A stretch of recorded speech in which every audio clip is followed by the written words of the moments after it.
Expedition to the Barrier Peaks, where we left off. Well, last time we got together, a number of these characters represented here made a sort of terrible discovery that they are on. They came into this metal fortress once upon a time. What started out as kind of a routine job by the Grand Duchy of Karameikos has turned into something that was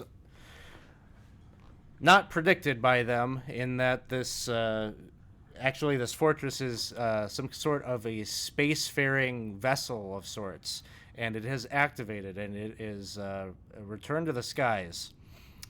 As if that wasn't bad enough, they made the discovery that they are trapped here with an alien race of octopus-looking, mind-reading creatures that meant to do some harm to some number of their party members. But luckily, they jumped into action. They were able to save uh, one of them before his brain was all dissected. And they dealt with these mind flayers. Upon dealing with them, they heard a voice, kind of collectively speaking to them, seemingly acknowledging an error in judgment on its part, that maybe not so interested in coming into conflict with you all, and made a bargain, or made a pitch that maybe everyone just stays to their separate quarters, and you let this go. And so we're kind of picking up the next day after all of that has happened. And the lot of you, we'll pause there. Maybe this is a good time to do some character intros and hear where you all are at. I think for character introductions, I don't have a good question or anything like that to pitch you all. Just give us your name, class, race, and tell us a little bit about where your character is at as they're waking up. What are they mulling over? What are they thinking about in terms of the way forward? Knowing what you know now about that you're not alone here on the ship. And I think, why don't we start first with. Let's start first with Selvin. Hi, I'm Dawson. I'm playing Selvin. He's a Dragonborn paladin, and as waking up, he's very like on edge at like all points now. When you find him just like by himself, he's normally just nervously scratching his dog that he has with him, just not wanting to be in the situation he is right now. But he's stuck now, can't really do anything about it, and just trying to think over solutions and conspiracy theories of what's going on, and this makes him more nervous. Sounds good. Next, we have Sister. Hi, I'm Paul. I'm playing Sister Fist Christian, Inspector Detective of the Specularum Police Department, and actually, comma, retired. As Sister wakes up, he gets up and does what he always does, which is takes notes on the day, and he starts known, unknown, making little things in the known column, little things in the unknown column. And the unknown column is growing really, really long, and he's getting uncomfortable with it, and he just circles it with a red pencil and says William's fault underneath it. And then uh, just whatever. Grabs his sword, gets himself ready, spit polish, grabs his pipe that he no longer smokes but chews on, and then walks out the door after having a sensible breakfast. All right. Sounds good. And yeah, actually, we'll pick up with you on your way to breakfast. Okay. That's where the group will gather. So you're on your way to go enjoy some of that sustaining, not that tasty food, that mash that Barry usually procures for you from some of the technology on board the ship here. Next up, we have Jarl. Hey, how you doing? I'm Isaac. I play Jarl. He's an elvish monk, and Jarl would be at the moment maybe not too concerned about the voices and whatnot. He's kind of just kind of getting used to his time here. In fact, he's talking with one of the veggie pygmies, kind of off in the corner.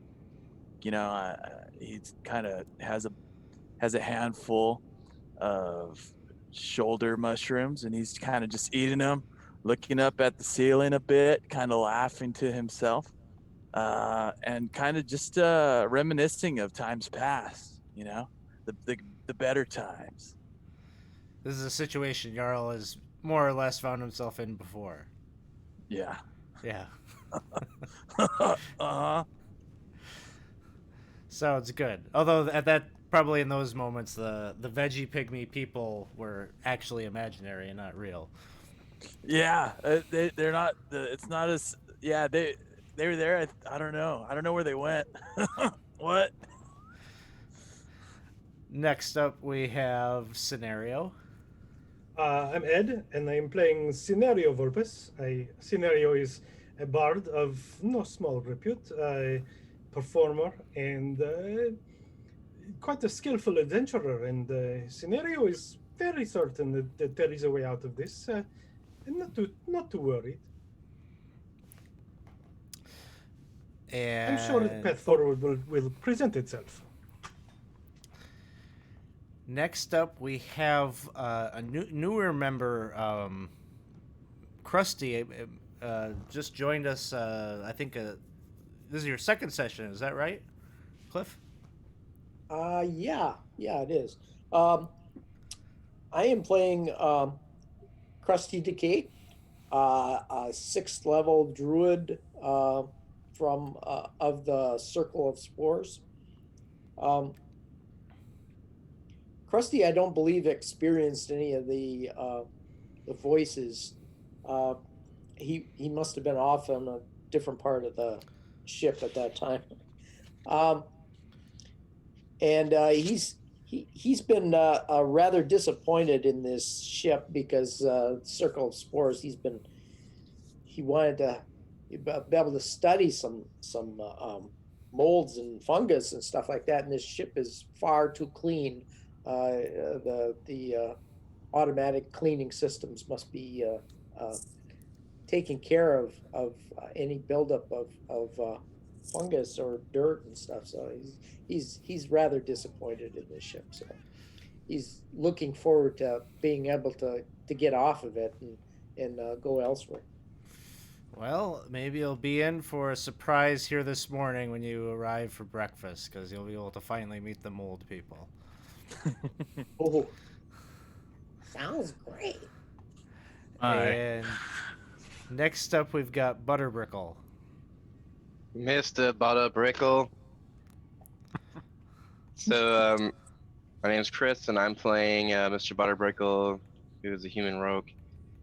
And Mr. Butterbrickle is very uncomfortable with the veggie pygmy situation. I just found out that we're in space last time, and I'm very disturbed about the mind flayers as well.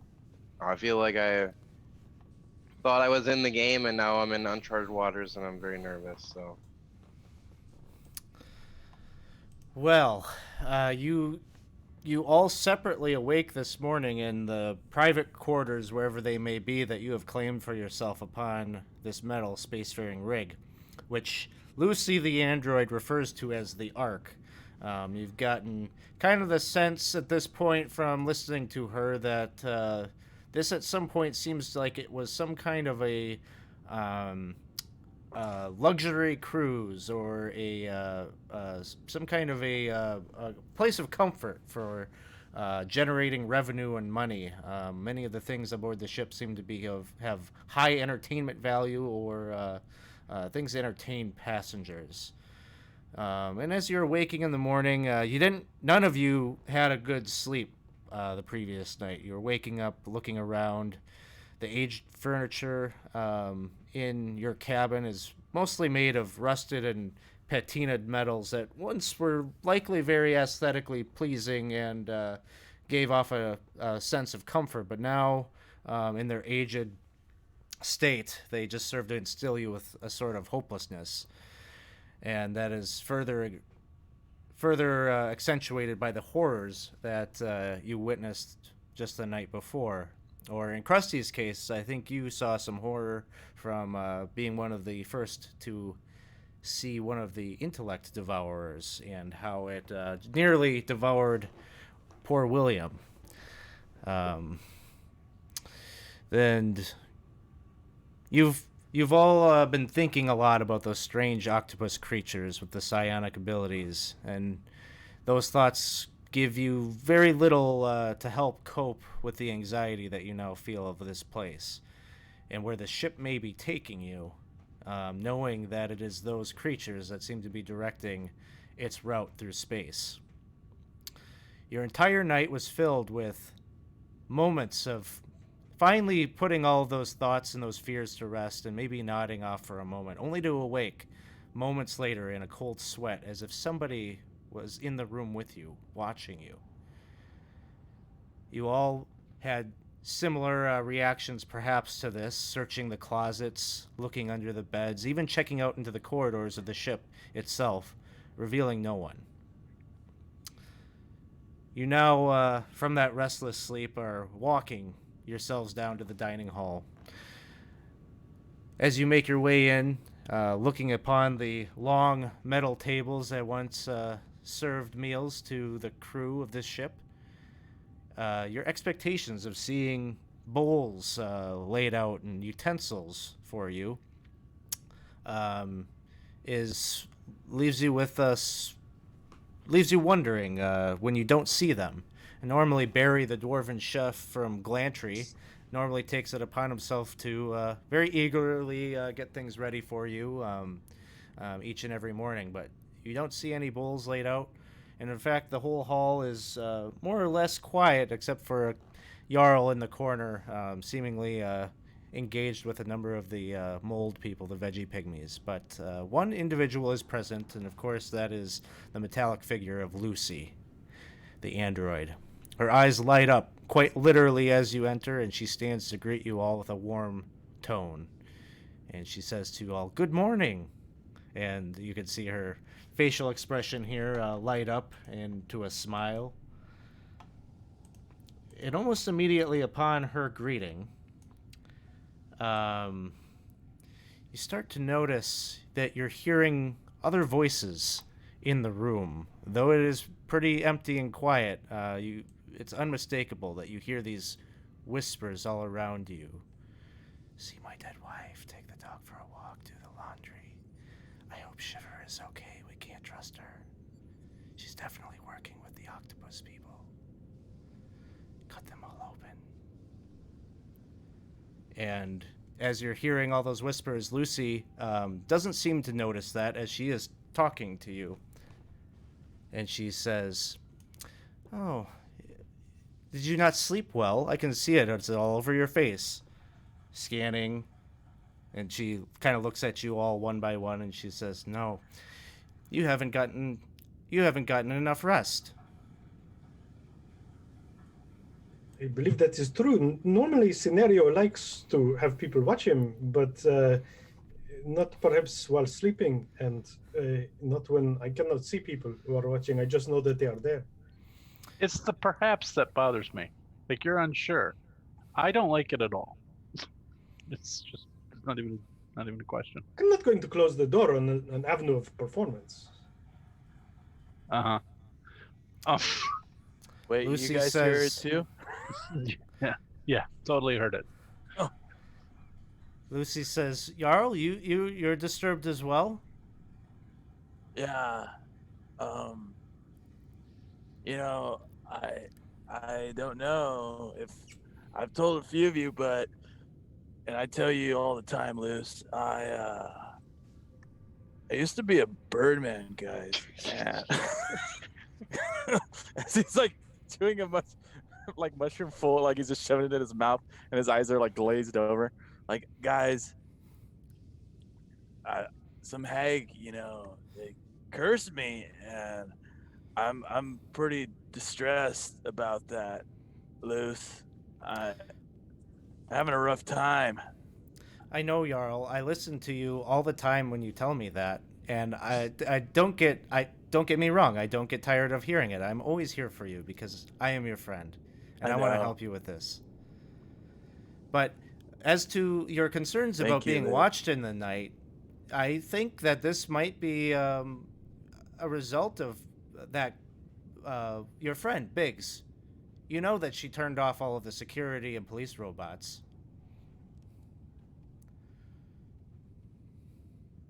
Oh, that's doesn't sound great at all. Any capacity. Well, Well, to be fair, I don't believe they were doing anything to help us. They Not tried to all. put two of you in a room with some disease. But not to all be fair, we were police kind of are to be trusted. breaking and entering in a sense, kind of. They're just more or less just doing their job, if you really think about now it. we are just entering. There is no need to break. So should we turn the police back on? Is sort of what I'm hearing. Yeah, well, what can the police do if they can get into our heads? This is a valid question. This is Scenario is wondering this as well. I'm just gonna look towards my mastiff and say, if one of these people were, like a weird tentacle person, you let me know, right? I know I can count on you. What do you mean? What? And he's just going to go on a tangent. I guess the reason I would be sort of in favor of the police being turned on is if there's a proximity factor to getting in our heads. Like, can we program the police, Lucy? Can we She tell them to says, watch our area and not the other What place? side would they take? Lucy says, Program is not a word that our sister would know. You explained it to her. That's fine. Yeah. You might be picking up. You're hanging out with Lucy, so some of this techno babble talk. Maybe you're picking up on it too. Sure, But There she are spells that says, can be programmed. that's true. Program delusion. she Right about it. says, well, I wouldn't know exactly how to program them. That isn't something that I have been pre-programmed with. That is not one of my functions. Mine is the arena of hospitality. But it is possible. It would feel much more hospitable to know that there is no one to come and stab us while we sleep. I mean, that's a fair point. I mean, I remember there being mention of some sort of mechanical construct on, I think that was the third floor, I think is what was said. Maybe they can do it? Otherwise, we'll have to take watches. Yeah. Please know that I'm taking all of this feedback in, and it will be reported to the highest levels immediately. Your satisfaction is of utmost importance to the crew and management of the Ark. Isn't the highest level dead, though? It's going to be hard to report that. You're right. Once his replacement has been, found and appointed, I'll make sure that he knows so he can make these adjustments. But until then, I could see that you were all weary you had a bad night of sleep, and I can't help but think that is in part due to some mismanagement on our part. So please, I'm wondering if I might be able to give you a complimentary use for 1 hour of the virtual reality entertainment pods. Jarl, you've been telling me about how you wish to fly. We have thousands upon thousands of virtual environments that we could have you enjoy, and so that you can live out these fantasies of this life that you once had as a bird person. Really? There is one thing I'd like to know. Where is this journey headed? I'd like to know where that are as we well. being flown to? I believe they said to their home, and then they said they can give us a ship back, but then it kind of weird because we were just home. We could literally just go that way. Like It we're wouldn't not that have far been from closer like, just to let us off while we were there.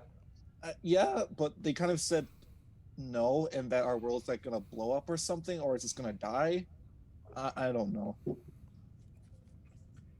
Sounds like a Well, bunch of if they are correct and the world is heading to a demise, it would be good to have something that would allow us to leave, like this ship. But I know for one scenario would like to return at least for a little bit, maybe collect some things. I Yeah. could Does- fly. When is this going to happen? In our lifetime, or well, time in the they've future? based on competitions we've had before, they've been around for 527 years. I think it's what Lucy said, and they seem like they know what they're doing. I don't know. Knowing what you're doing and doing the right thing are two different things. Mm-hmm. Does anyone know how to pilot a skyship? Not yet. I like the optimism scenario. I It was gonna gives me say. hope. Man, if I were playing Rob, I'd have the perfect line right Yeah. now. So this Fly. virtual reality pod? Yeah. Yes. So, Guys, perhaps listen. we- I know. perhaps- I know. We are under a lot of stress, and this is not selfish of me at all in any way. But I'd really like to go to this place, guys. I really, really would like to go. Perhaps Lucy says- it would help if you could tell us what. There are a few words I don't understand here. First is virtual, and then pod. Reality, I'm a little iffy on, but that's my own thing. You would be Maybe I able could to. go into that virtual place, and you could have something that would show me what your world that we're headed to looks like and what it's like. Sure, that is entirely possible. And to answer your question scenario, the virtual reality pod will be able to plug you in to experiences that you would be able to experience and feel as if you were actually there. Whatever you can think of, whatever inputs that you give me, I can program and tailor your experience to whatever you would like. Sounds like Krusty would like to enjoy a tour of our homeworld where we come from, where this ship originated from. This plugging in, it sounds mildly invasive. Oh, not at all. It is a pretty simple apparatus that fits right over your head, and is able to connect directly to your brain. Is this gonna make us grow tentacles out of our face? I feel it's gonna make us grow tentacles out of our face. No. happened It's to you? entirely possible, but What? no such thing has ever been reported to me, as far as I am aware. That's very uninviting sounding. Well, there is one way to find out. Please, Selvin. Hmm? Please. Do you need? Do you want me to help you with that, Jarl, or do you just no? What? Huh? No, I'm just saying, please. Can we go? I'm not holding you here. I'm saying you can. But I want you to go too. Okay then, I can go. Buddy. Sure. What? Selvin, what Okay. kind of virtual environment would you like to plug into? It's best if I save it for private, if you don't mind. Oh, yeah, that sounds like it'd be And better she for all of winks. us then. Whoa. It's Huh? what? Whoa. Wait, why is everyone laughing? She We- says. we are all- She whispers. She says, "It's a common request." It's a common We, request It's okay. we are all private imagining session? what your Oh. embarrassing private fantasy might be. And that is What? the thing. Make sure What the would my- Zoom call's over. What would my embarrassing private session be then? Oh, there are so many things, so many Oh. ways this could go. Scenario or- loves all of them. Please enlighten me with your knowledge of private events. I mean, we're not going anywhere anytime soon. I'm actually curious. I'm kind of confused as to the whole scenario was happening here. No pun intended scenario. Okay, good. That's good. So where's this pod chamber? So Lucy says, I could take you there. You haven't eaten anything. Yeah, where's our glorp? Our, whatever it is. Lucy we turns to normally Mr. get, like, Butterbrickle and she brown says, you have you have the skills. You're always talking to that other one very abusively about your skills in the kitchen. Maybe you could help us out with this. Very usefully. How can I be of service? She says, well, the kitchen is right over there, and she points to the northeast corner where you've seen Barry in that kitchen area, working the different strange little boxes with the buttons and such to prepare breakfast each morning. Have you considered teaching the Vegapygmies how buttons work? I mean, they could just bang their faces into it and food would come out. I mean, is there any food preparation? As you have astutely observed in the past, it is merely a pushing of a few buttons, really. Maybe Lucy can, someone like some servo that can just come and do that. But I am not a butler or a cook. I'm an adventurer now. Scenario will go and get the food. I'll help.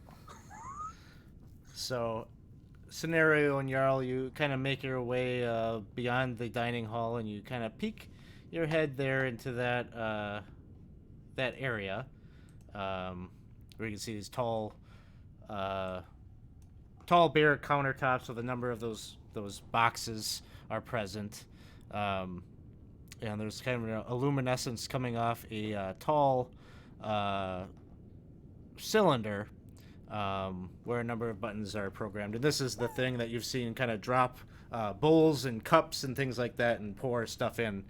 But you see Barry is in here, in the corner of the room, sitting. He's got his knees kind of tucked up, his arms tucked around his knees, and he's kind of rocking himself back and forth, and it seems like he's whispering something. Is it a familiar whisper? It doesn't sound like the phantom whispers that you kind of pick up once in a while as you've been moving about, but it sounds like he's talking about actually cutting them open? literally speaking as you come in. And Is he talking about slicing people up? make a perception check.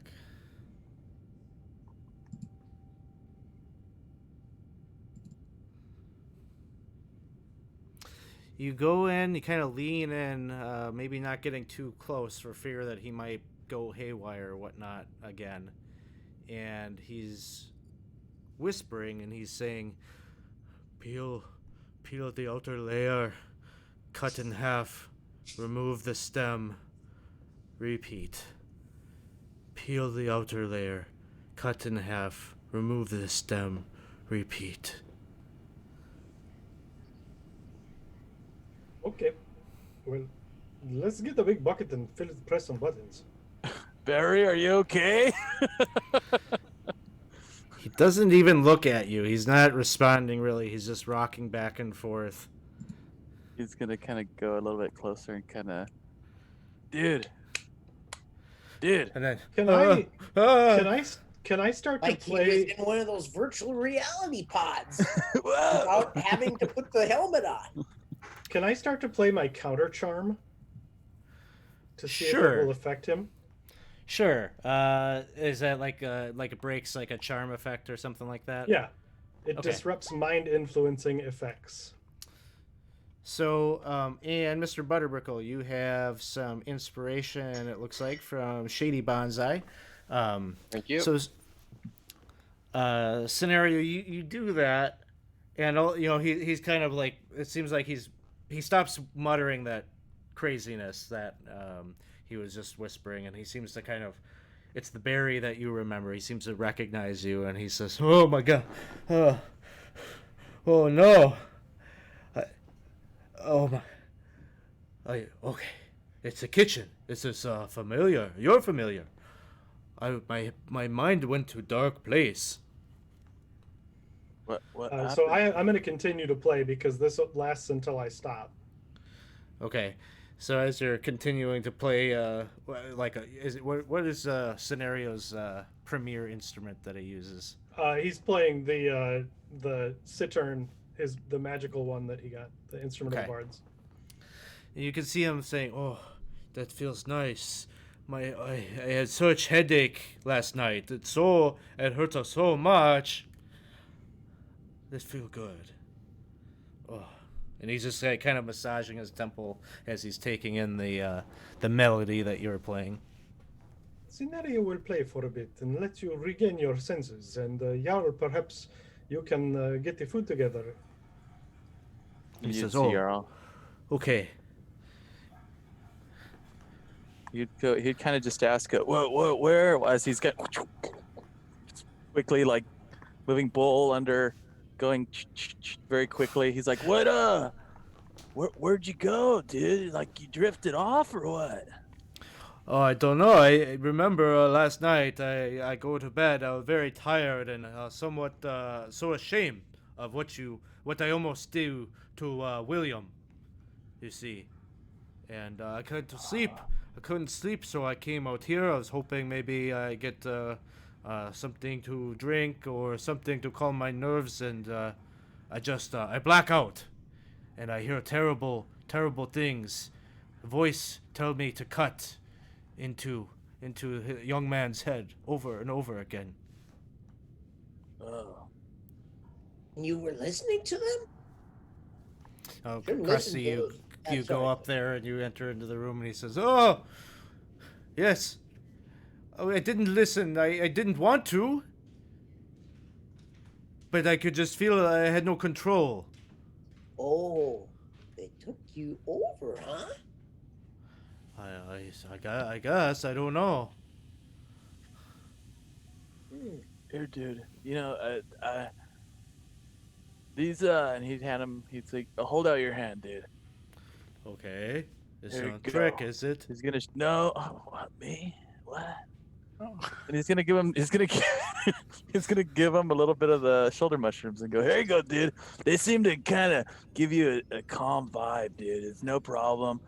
The every once in a while you might see like a spark in the corner, but don't worry about that, dude. It's cool. Okay, They'll are you calm you sure? down. I swear. Make a persuasion check. Okay. You gotta mellow out a bit, dude. Everything will be copacetic. I've seen those mushrooms before, yeah. Yeah. I'm I'm looking from for the them. circle of the spores. I know all about them. You are. Oh. Yeah. We So need to talk. Krusty, go ahead and make a nature check. Side effects include illusions of bird grandeur. Persuasion, correct? Yep, persuasion from you and nature from Krusty.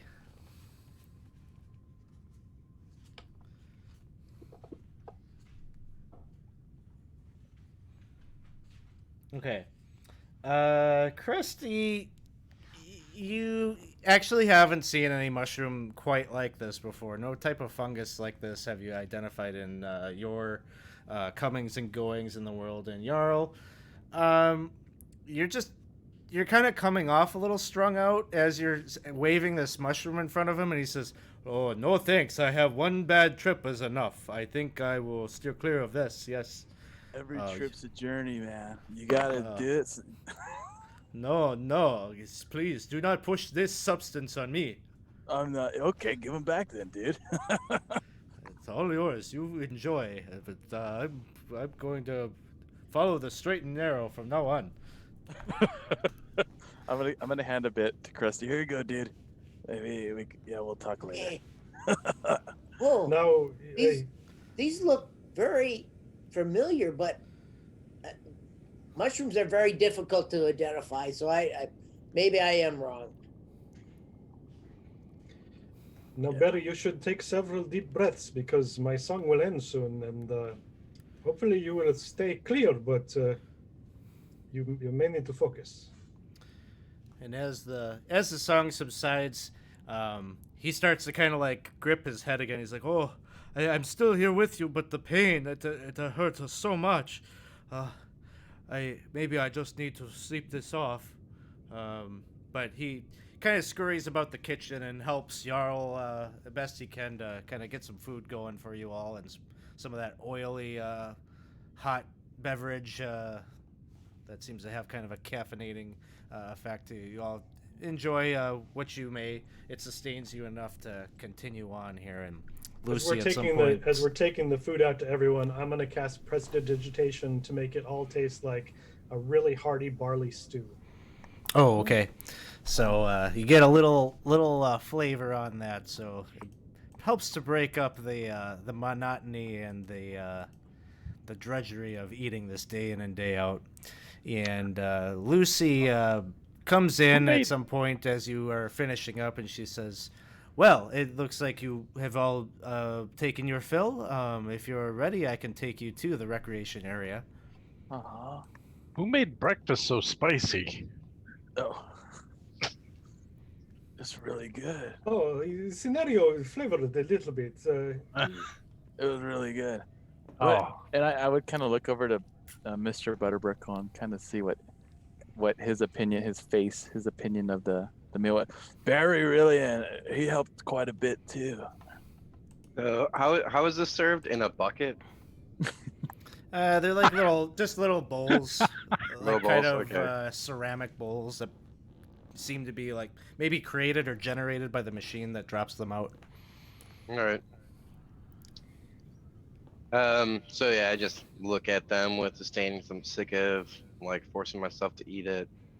Do I see these mushrooms? Because I would definitely notice fresh mushrooms. I don't know that I would identify well, but they're Y'all they're didn't growing slip. on the veggie pygmies. Yeah, y'all didn't slip any mushrooms in the stew. oh, they're growing on the veggie pygmies. I missed that one. Yeah, Jarl's been Um, picking them off their bodies. Is what I gathered. um. So yeah, I'm basically just looking in disdain. So wait, Barry's back there. Yes, he was. Barry was having a bit of a hard time, so scenario helped him snap out of it. Sorry, what map is this? Oh, sorry. I guess I didn't share a map, but it's Barrier Peaks level 1 would be like where you're at right now.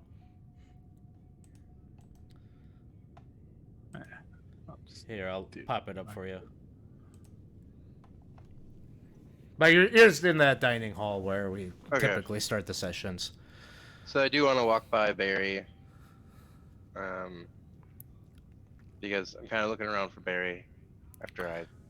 You see him, yeah. He's like kind of massaging his temples, and he sees you coming. He says, "Oh, Mr. Butterbrickle, please, maybe a little mercy today. I feel so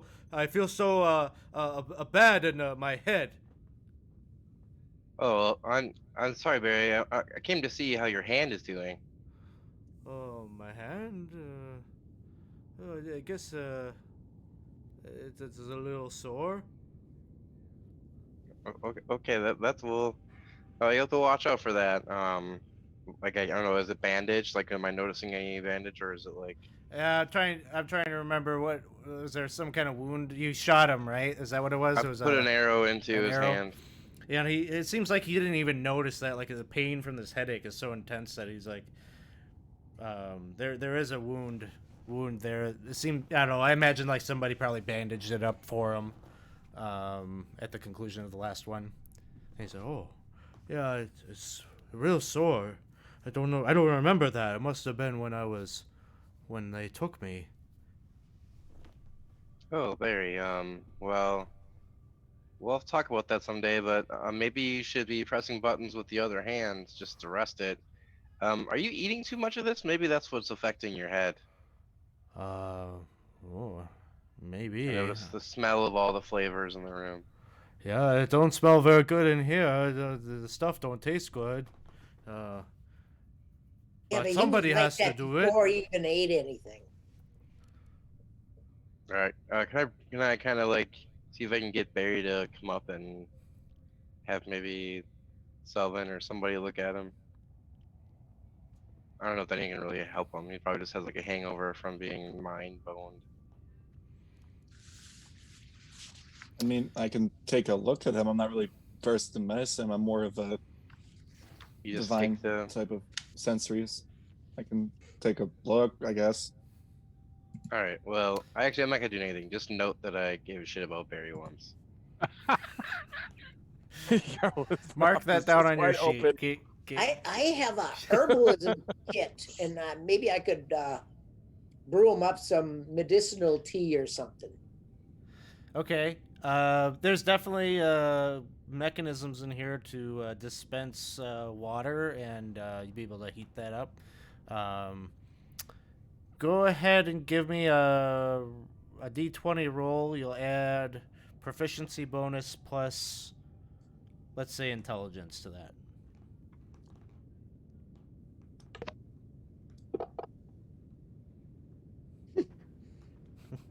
So you boil up some water, and I don't know if you have some like tea leaves and such, which you don't quite get it right. Like it seeps for maybe a little too long or something. And when he tastes it, he just kind of spits it out a little bit. He's like, "Oh, it's so bitter. Is this right? Is this?" Well, it's medicinal tea. It ain't good for Oh, drinking. yeah, It's it good for tastes- you though. Okay, and he seems to drink it, but it doesn't seem like there's any immediate effect that helps calm his head or anything like that. It's And, not the best place to brew around here anyway. I think it's his ship. It doesn't have the low gravity, and it's not brewing right. And Lucy again steps in and she says, "Jarl, are you ready? I can take you to the pod if you would like."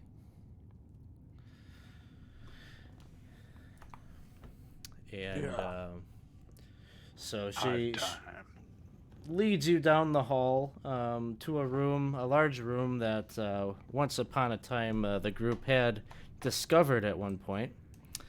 And here is the image of that room. It is somewhat in disrepair, but as you enter, you can see the remnants of what was at one time nicely stitched and furnished couches and chairs arranged about the room in comfortable, intimate conversation spaces. And there are several colorful lamps that sit on little tables nearby with they kind of light up, and they have kind of this like almost like ooze like material inside that's kind of floating in suspension inside this tube, and they're all different colors, reds and greens and such, and they kind of give off a little bit of light into the room. And then you can see on a dais these large, almost egg-shaped pods. Must be the kinds of things that Lucy was talking about. And each one seems to have kind of a portal that's been cut into it. It seems like one could like step in there, sit down. There's kind of like a bucket seat kind of thing, sitting in front of a dashboard of all sorts of different colored buttons and levers and things like that. And Lucy kind of gestures towards them, and she says, "Here. These are the virtual reality pods. If you would like to step into one, and you tell me what you would like, I can arrange it so that you venture forth into the environment of your choosing."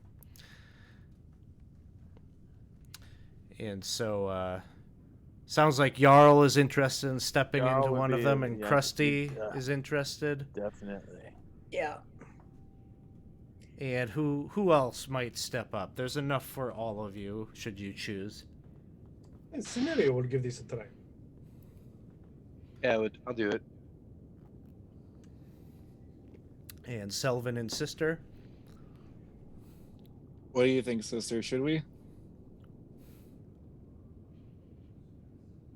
I find myself torn Do it. between intense curiosity and this seems dumb as shit. Well, it Unless- is one you can move I am from the also- unknown to the known column. Well, when I woke up this morning, this wasn't even a consideration. So it's currently just now being added to the unknown. Well, it will make the known column longer. They will look more manageable. Your logic tracks, and yet I still don't like it. I'll do it. Sure. All right. Serene, if anything happens, just let me know. I'm talking to the dog. Oh, okay. I pull out my sword, and I go in with the sword drawn, Sounds good. like an old man, like poking in. What is this? So as you all make your way into the pods and sit down, suddenly there's like this metal. I guess to you it looks like kind of like a skull cap that has some kind of like a tentacle or wire on it that descends down and places itself right over top of your head, kind of as Lucy had described to you. And as that happens, there's kind of like a visor that drops down and makes it dark, like you can't see anything around you as this visor comes down around your face. And in the darkness, you just hear Lucy's voice kind of calling out to you one by one, asking you for what your preference is, what your desire is, where would you like to go, what would you like to see, what would you like to experience. And so we can kind of go one by one and gather from each of your characters where your character would go and what they would want to be programmed. As Lucy tells you, there are thousands upon thousands of variables that you can put into this to really mold this experience to be whatever your character desires. So let us first start with Scenario and find out where Scenario would go.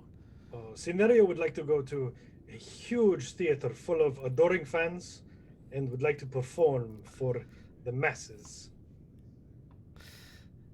So you you can hear for a moment like some clickety and clacking of some buttons on the outside, but that pretty quickly subsides as all of your senses kind of it's a little jarring to be like thrown into this scenario just as you describe it to her.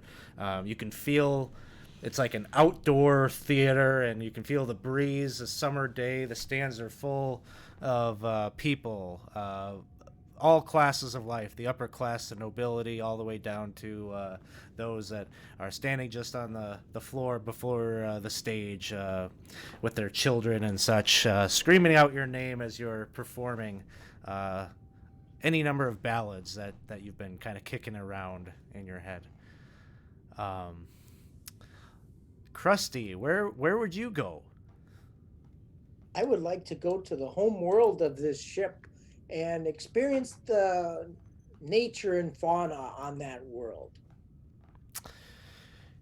You are taken to a world, a very lush green environment.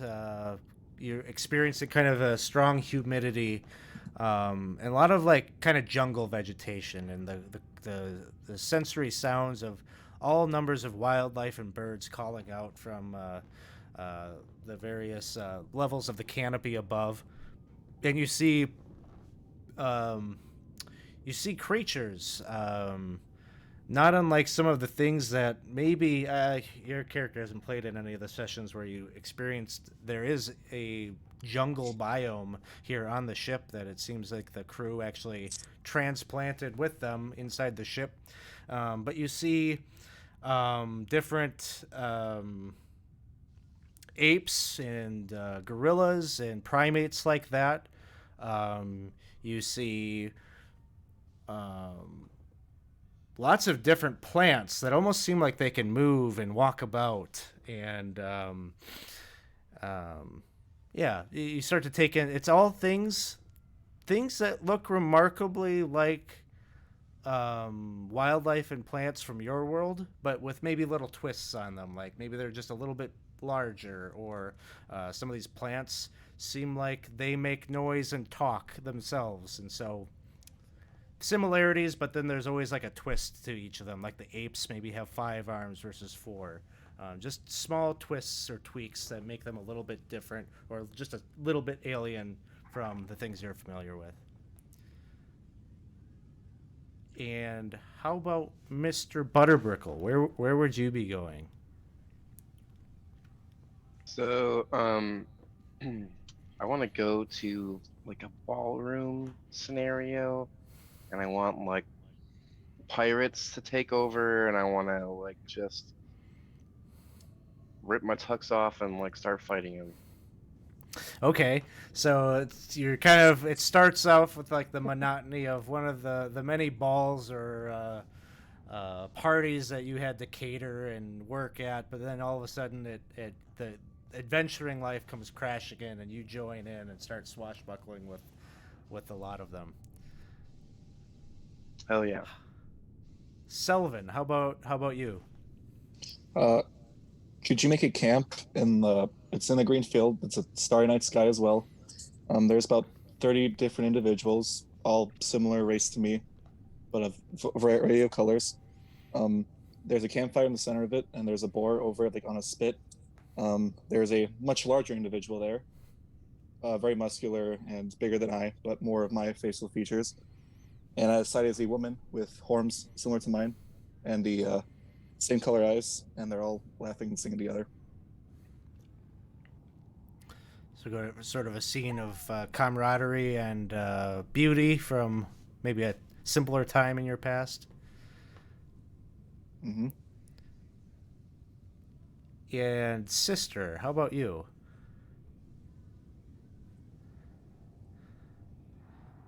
You might be muted. I ask Lucy, I can go anywhere I want, anything I think of I can do. She says, well, I suppose there are some limitations, but I think just about anything you can think of we could arrange. And there don't have to be other people there. Like, I can do whatever I want. Like, nobody else has to be in my dream world. She says, exactly. Okay. So I appear in a Corona commercial. I'm sitting on the beach in full armor but wearing Bermuda shorts. And I have a drink like in Office Space at the end when Milton has a drink with no salt. Yep. Okay. And there's nobody else on the beach.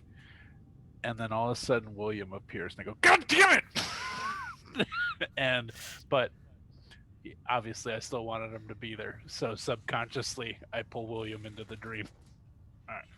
And if he's brought with him a bunch of tabaxi who start to play a volleyball game off in the distance, and right. Crashes your little...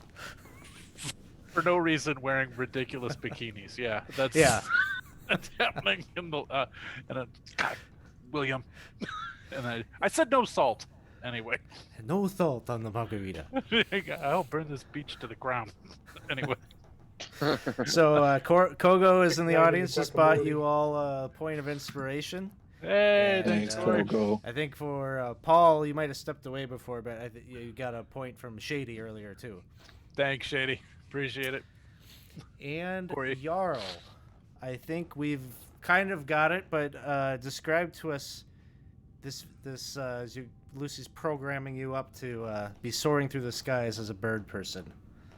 He would ask Lucy to kind of just make it pleasant, kind of sea cliff-esque kind of biome, kind of sun setting, kind of the sensations of the sea foam as he kind of is able to go low and high and kind of explore. And he would like to end it kind of landing on the cliff, eating some sardines with a small grung friend of the past. Sounds good. So you're all enjoying these like scenes, these different things that you asked Lucy to program in, and hard to really know how long you're in these in this VR, um, but at some point, as you're enjoying these environments that you've put yourself in, there's like a stark like change in the scenery, almost like you're being interrupted with a commercial, and and whatever you when you're in the midst of the environment that you were enjoying, this stark difference manifests itself as you are kind of gazing upon a room where there's like rows upon rows of like these kind of metal benches, and upon all of them are humanoid forms that are dressed in sort of a uniform garb. Some of them are female, some of them are male, and each of them is beautiful and perfect in every way. And then, so as you're gazing upon this room with these, rows upon rows of these tables with these uniformed men and women laying down prone, another figure enters the scene, a woman who walks in to your perception, and it's a female who looks shockingly familiar, shockingly like Lucy, but she has a face of skin and is dressed up in what looks like a white lab coat and simple slacks, and she turns to you all and speaks, and she says, "Hello, my name is Lucy Edelstein, Director of Hospitality Services here on the Ark. Your satisfaction is our utmost priority, and we hope that you will enjoy this tour of the Perseus Nebula. But in order to deliver unto you world-class service, I'm going to need a little bit of help."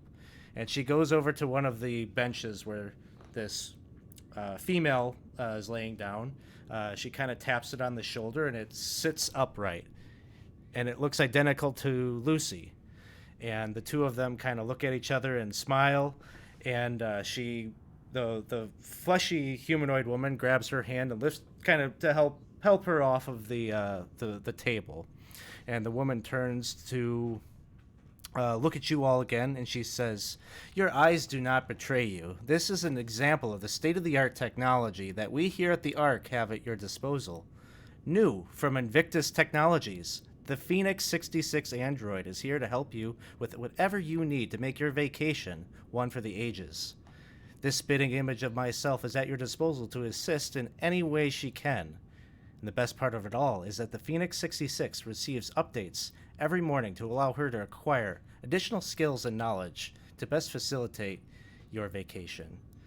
And as she is speaking, there's suddenly like a staticky sort of interruption to this scene, and the image fades, and then it cuts to like another scene, but this one looks more like almost like one of the security cams that you've maybe noticed on the ship, one of the monitors. And it looks like it's looking kind of like in that security angle kind of perspective down on a bedroom. And you see a woman who's in sort of a lavish bedroom. It looks like it's well upkept. It's not like the rooms that you were staying in this morning where it has aged, but from the past. And it is this Lucy, this fleshy human Lucy, speaking at you from the confines of this small room, and she says, "I don't know who is listening. I don't know." And she's kind of eyes darting all around, and she says, "I don't have much time. There are things aboard this ship, things that have taken most of us at this point. We thought it was an illness. We thought it was a sickness. There were symptoms, headaches, nausea, lapses in memory. We all thought that these were symptoms of some great illness. Only the commander, who we all thought was crazy, knew the truth. He was hearing whispers. There are things, terrible things. Maybe they were let out by Dr. Zeligar. We don't know. But one thing is for certain. You need to If anyone is listening, you need to escape. You need to get far away. And then Alex, the whole thing kind of becomes staticky again, and you all kind of come out of the VR as the caps kind of lift up off of your heads. Alex, is there anybody playing right now who would recognize that name? Yes. The Zeligar came up in Isle of Dread, right? Yeah. Okay, then I would too. Okay, and Sylvan would, and and Butterbrickle. Anybody who's proficient in history could make a history check. Oh, okay.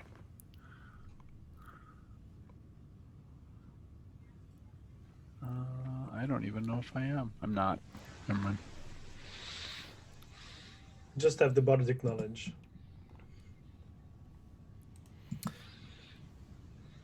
So looks like I just got a roll from scenario, and so with a 12, you'd be.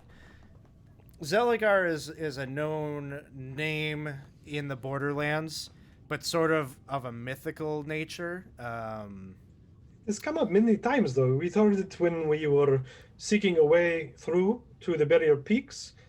We heard it when we were on the Isle of Dread. This name comes up a lot.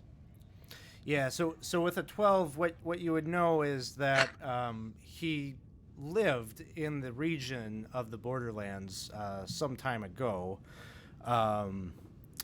You might not know the particulars of his conquests and things like that, but you know that he lived in the dungeon complex known as Quasquetin, which is very close by the keep on the Borderlands. He was known. His partner in crime was Rogan, the Fearless. His moniker was Zeligar the Unknown. And more or less what you know is that they were warmongers. They fought and had a lot of conquests in the region. Some people see them as like kind of mythical regional, almost like pulp fiction, pulp fantasy kinds of heroes from the past fighting, barbarian tribes and whatnot. But a lot of people probably also see them as they were killers. More recently, Zeligar's name came up a couple of years ago. There were some adventurers that were adventuring out in the Caves of Chaos, and you may have heard from one of your compatriots in connection with the Book of Vile Darkness that Char would probably talk about this often, that he saw a spirit get released when they went to deal with some madness that was happening over there in the Caves of Chaos. And he always kind of suggested that he thought that Zeligar maybe exists in some fashion. Am I misremembering that it came up on the Isle of Dread? It did briefly in one session. There was an oracle that you had maybe visited with a bunch of tentacled skulls, crystal skulls in a circle, and they said that Zeligar had a relationship with Oculus, who was that Eye of the Deep. Mm-hmm. Okay.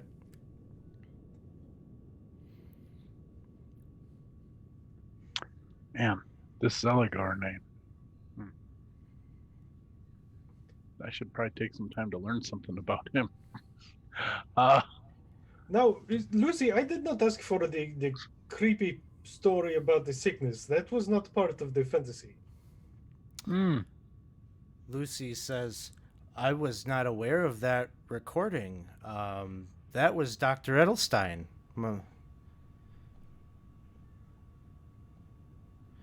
She was your creator, yes? Yes. She created me in her image so that all of the guests on the ship could feel like they were getting service directly from the director of hospitality on the Ark. Aventura. Oh, I don't remember. It's been a long time since she. Normally, she would update me every morning with new things that she would want me to have in my databanks, new skills. Do you know which room was hers? She says she does. Um, and she'd be happy to take you there. That may be good. I'm not sure if this is something that needs further exploration.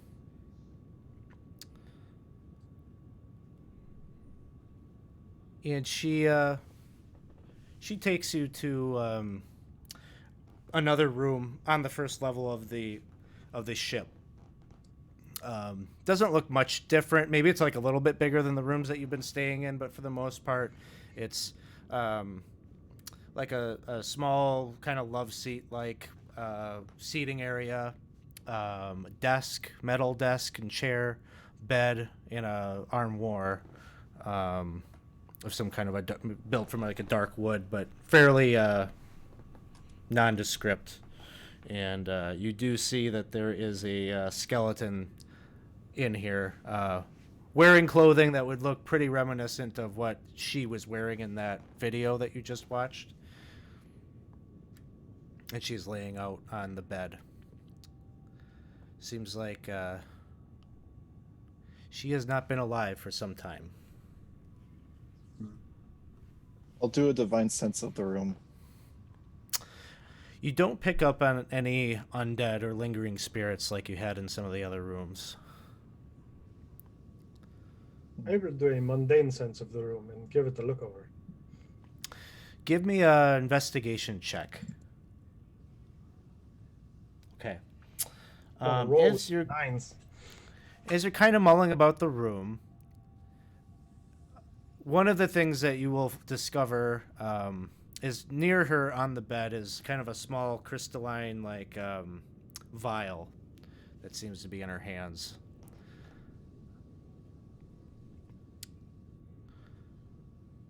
The second thing that you find as you're opening up drawers and things like that, you do find a what appears to be like a leather-bound text or a journal of some kind. And when you open it up, it's got script in it that is of their common tongue.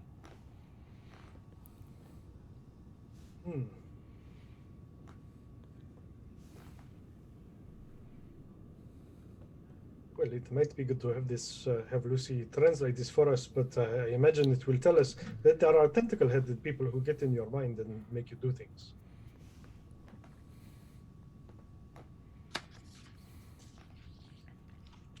Jarl, your girlfriend's dead. But also not, in a different way. What? Can Lucy tell us anything about these tentacle head creatures? She says she has no knowledge on them. When did they come on this ship?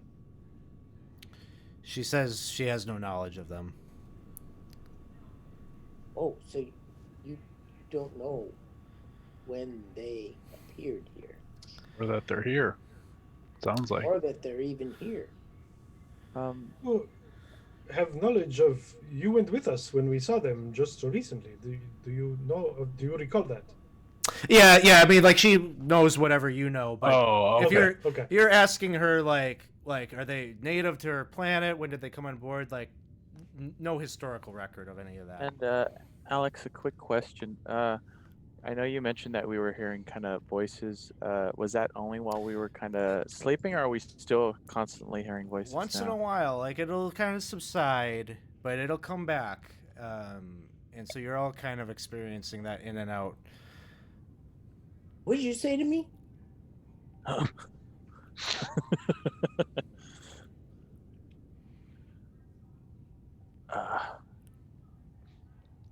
too far. Lucy says, "I see that you've acquired. Is that Dr. Edelstein's notes?" It appears to be. Maybe we should have her read it. Good idea. But perhaps we should start with the last few entries, you think? Seems That's a good efficient. idea. Lucy reaches her hand out to grab the journal for you, and she flips where you direct her to the last few pages of the journal. And in summary, what she tells you is that kind of just like in the video, it seems that Dr. Edelstein realized too late that she started to believe the commander's stories of hearing voices, and started to believe that it wasn't so much a virus that was taking the crew, but something aboard the ship. And in the entries, she describes encountering these octopus-like creatures, these mind flayers, as she describes them in the text. And her notes have a lot of speculation in them that these things took control of the ship and was redirecting it somewhere that she wasn't sure of. And in her notes, almost in a method kind of like Sister, like you've been kind of putting down in your notes, she's trying to figure out and narrow down what exactly was happening. And one of the things that she is writing is Dr. Z. Eligar. Is this his doing? Is this one of his mad experiments that got lost? She begins to look further. Lucy starts to look further into the notes, and it would seem that Dr. Eligar, Dr. Z. Eligar, was the one that provided Lucy with the updates to the Android system. The original Lucy. The original Lucy she would meet with them. They had like a standing meeting like every day. There's something about like her itinerary in the book, and it would seem that they had a standing meeting every day where he would provide for her some discs of some kind that would give Lucy updates. Lucy, are these entries dated? Yes, she says that they are. Can you tell, are they before you landed the ship on the world where we met you? Lucy says, well, they must be. They must be. And Lucy kind of does like an internal check of her own like kind of machinery and timing. Lucy tells you she doesn't exactly remember the landing part of the ship coming to your world, but she's able to kind of review time, and she knows that it was like some 500, whatever I said, 536 years ago, or 527 years ago, or whatever it was. So these entries actually are even beyond that, maybe some like 600 years ago. So don't quite line up with like the landing of the ship when it would have like arrived on your planet. Well, it is good to know that the beings were on the ship before, so they did not come from our world. Or did we already know that? I'm not sure if you knew that exactly, no. I don't know how the rest of you feel, but I'm not ready to be friends with another creepy group of people on this ship. And I agree. And even if we create a friendship with them, they could still be like corrupting us from the inside with their mind games. We could just, I think that and I kind of wish that Scott was here, because I think they need to be eliminated. And I think Scott would agree with me. Well, the message that they gave to us before, I don't think they are interested in being friends either. They are currently requesting that we stay away from them and they will stay away from us. I believe I understand your position, that you don't trust them to stay away, and I think that is wise. Lucy says, based on this information, it looks like I could be updated with additional skills. you all had suggested you needed someone to help you to fly this ship. It's possible we could find data disks that would update me with those skills. I am hesitant to update you with something that would come from this Dr. Elegar.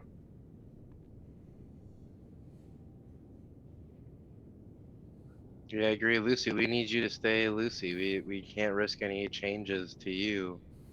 If You're s- That's well. Um, Who needs to fly the ship? Maybe I there's was gonna another say- manual that can help us.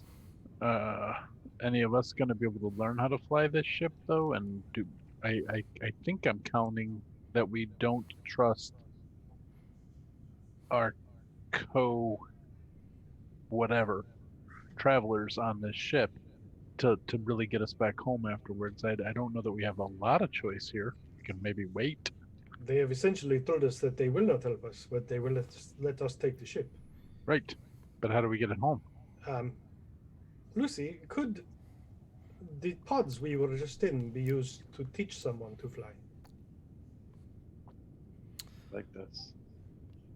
She says, well, she ponders that for a moment and she says, I don't believe we have anything that is quite as sophisticated as a training video for a ship like this, but I might be able to load up some scenarios that could be analogous to flying a ship, but this ship is very large and very sophisticated. Maybe the thing is very automated too. Maybe it'll be able to land itself without just a couple of buttons or something. Look, there were people back in Specularum who, thought that if they wore little bits of lead on their head that they could keep people out of their thoughts. I don't want to be one of those people. But do we know that Dr. Elegar didn't have anything to do with creating the pods? That is a good question. Lucy tells you that Dr. Elegar's role on the ship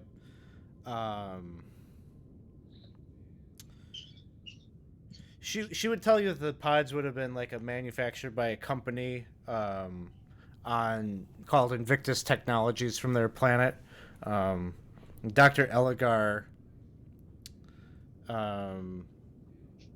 is a she tells you that he's a scientist for the Confederacy, whatever that is.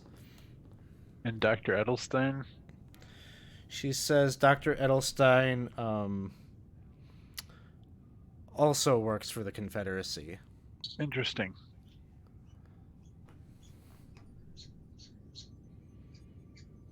I get my notebook out and start making notes. I have a weird theory that may be completely false, but I've just been thinking on it. So this Dr. Zelagar, or whatever his name was, we've heard that name before, but something I recalled was on the Isle of Dread with the weird tentacle deities known as the Kaparu. And he summoned Oculus to warm up the island and reawake them. What if he already did that? Just on their home. That could be, and that would. It sounds perhaps similar. I mean, if we remember correctly, I think the Kaparu were being awakened to reestablish control of the entire world because they had similar mind capabilities that they had. And trust me, it's nasty things. We don't want it to happen again. And maybe he already succeeded once. That was his step 2 or step however many more.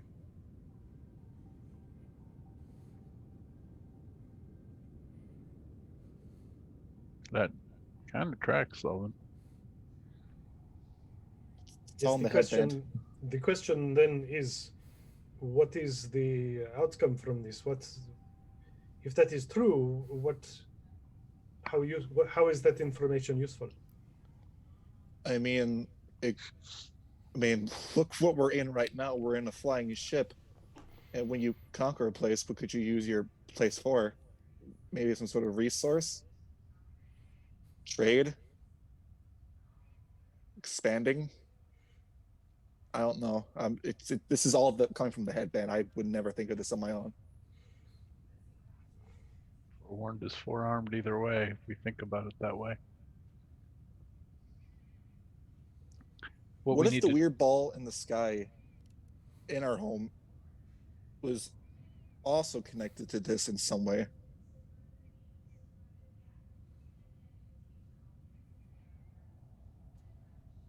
What if it's like a power source in a sense to help It is possible, but I power don't the know. ship? I don't know. I don't know what we could do about it if it were true. Well, do we even know if it's still there?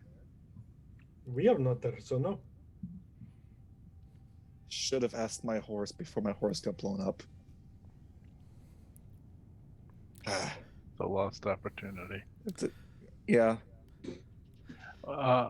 Lucy What- says, if you would like to take a view out into, we have a nice lounge on the third floor where you'd be able to take a view out the I don't know, the gazing portal. Sounds terrifying and very interesting. It does sound terrifying. It seems to me that our number one priority should be along the lines of what Scenario was suggesting, is figuring out Finding a pilot. how do we fly it, if that's updating, well, I don't know what but whatever, Lucy, or learning ourselves, or finding someone who can fly this ship.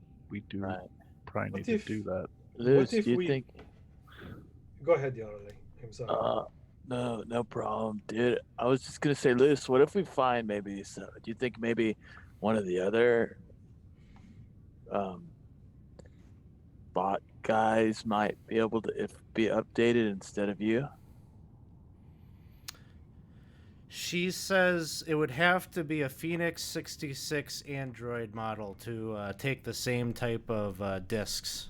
But if you could find another Android like her, they could be updated with those same discs. The robots that you've encountered in terms of like the worker robots and the police robots are kind of have sort of a set programming, sort of singular purpose.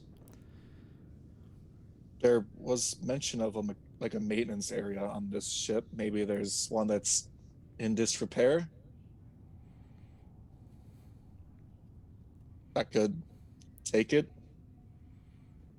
Such a disc, if it even exists. If we were to do this update, as you call it, to your knowledge, if there is a problem, could it be undone?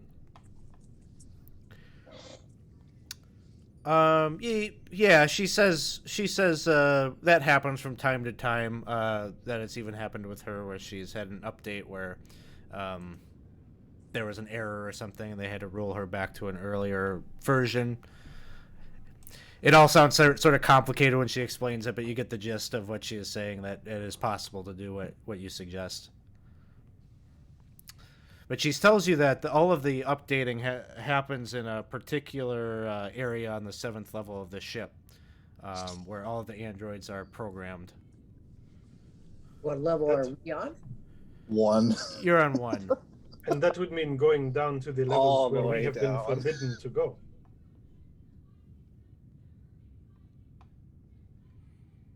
That means going exactly where the tentacle heads told us not to go. Which is okay, but we may face resistance. They're probably protecting however you ride this thing. I don't know what word. Direct it. They're And how probably, if they're taking it to their planet, then they probably are in control of it right now. So What levels cleaning get them they out. paid to stay off of? The bottom ones, based on what they've said. Oh, how many of the bottom ones? It was non-specific. I think they told you they wanted you to stay on this level. They don't even want you to wander anywhere else on the ship. Rather greedy of them?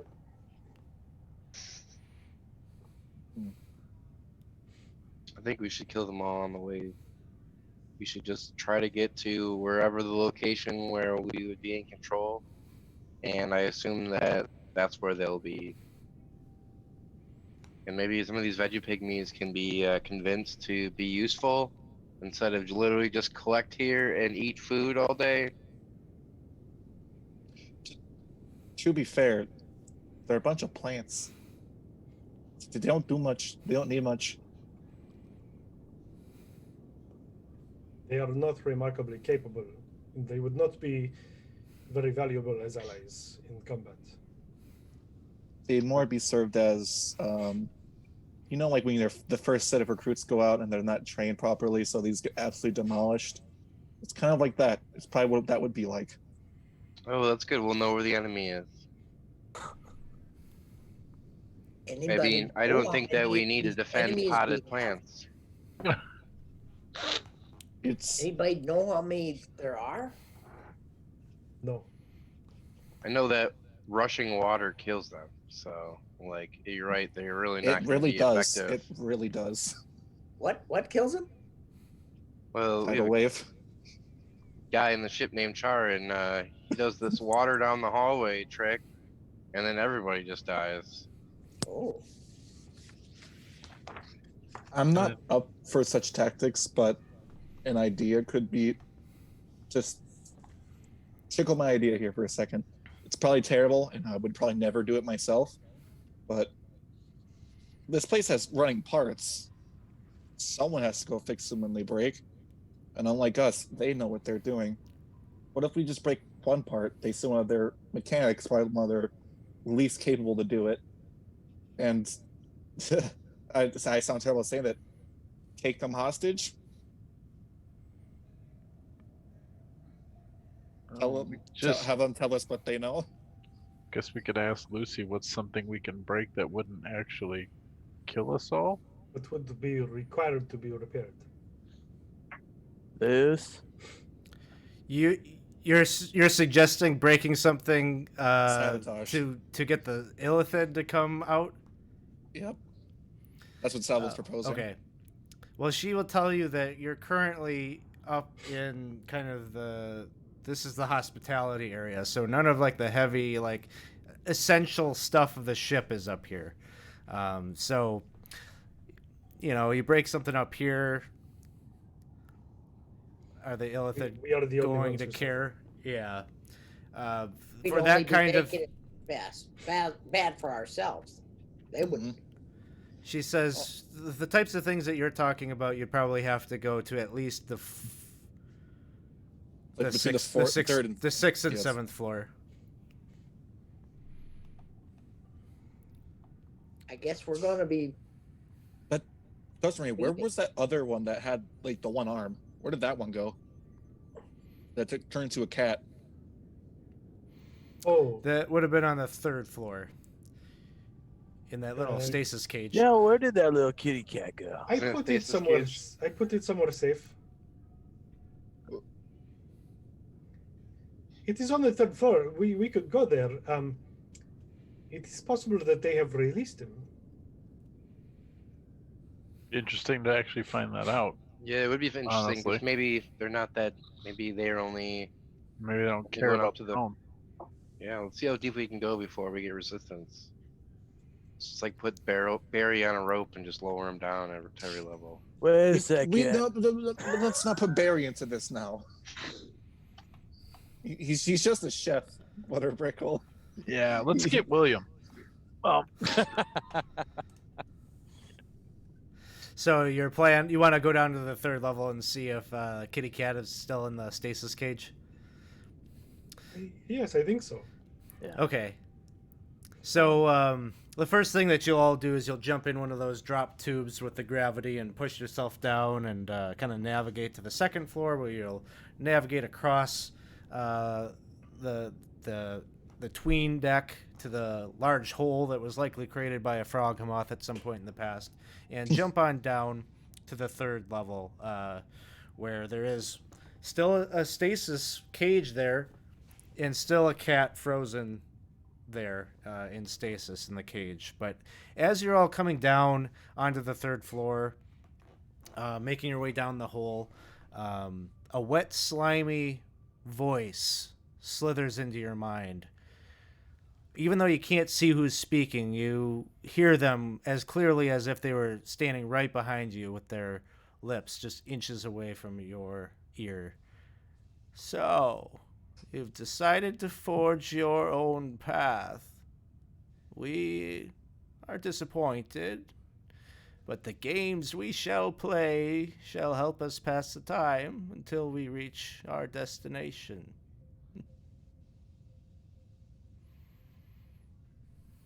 Oh, that is promising. Uh-oh. They're not gonna give us this shit back. It's gonna be even more of them, and they'll be on their home turf. We need to just go seize control. So we don't know how many there are now. Well, that's for that lovely individual there to tell us. Hello? Are you still here, dude? You think that he is going to tell you anything? What?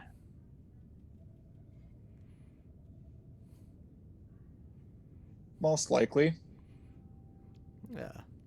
Let him out. Let's see. Let's see how much he tells you. I mean, honestly, we could avoid all that. We're just trying to figure out how to get home, and you're not leaving us. Are you gonna teach us how to fly this thing, or what, dude? Like, hello, you there? You wait for a response, and you get none. I'll look over to my mastiff and tell her to keep a nose out.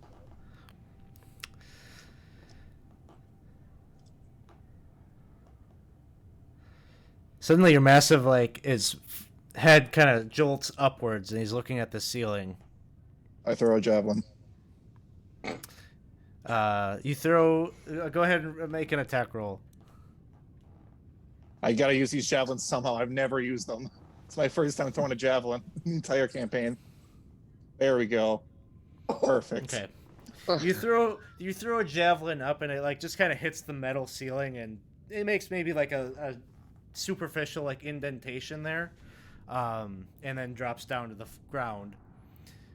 Clatters there, but then you kind of hear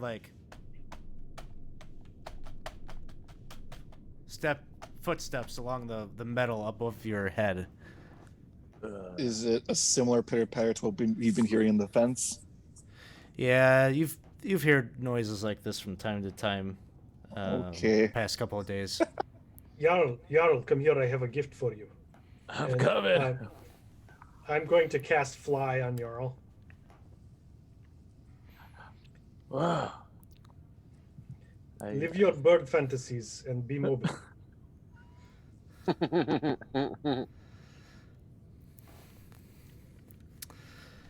So I'll throw up. Let's ready ourselves. Yep. Yeah, you hear that noise, but then it kind of fades and subsides, like it moved on maybe to a different air duct or something like that. Seems like they have invisible scouts. Well, your perception is not so much that it's actually it's like, in a vent or something, not that it's invisible, but just concealed, within the walls or ceiling. But Selvin thinks they're invisible. Sure. Okay. Gotcha. So, just for perspective on where you're at, here's the map. I'm just gonna throw out the little red comet here to represent which room you're in. So this is the room where you just jumped down. That's right. Jarl would be just hovering slightly above the ground, kind of just flapping his shoulder blades a bit, kind of like with a smile and like a tear in his eye. There is a large room just outside. You could fly around, but there were monstrous birds in there that maybe are there. I don't know. I remember that. Nah, I'm good. I'll be here. I'm not going anywhere. Especially with these spooky dudes Um, trying to play games with us. Alex, could you remind us what kind of weaponry did the Illithid have when we fought them? He had a gun that I think blasted at you, and you felt like a wave of lethargy when it hit you, and it kind of slowed down. But that was it.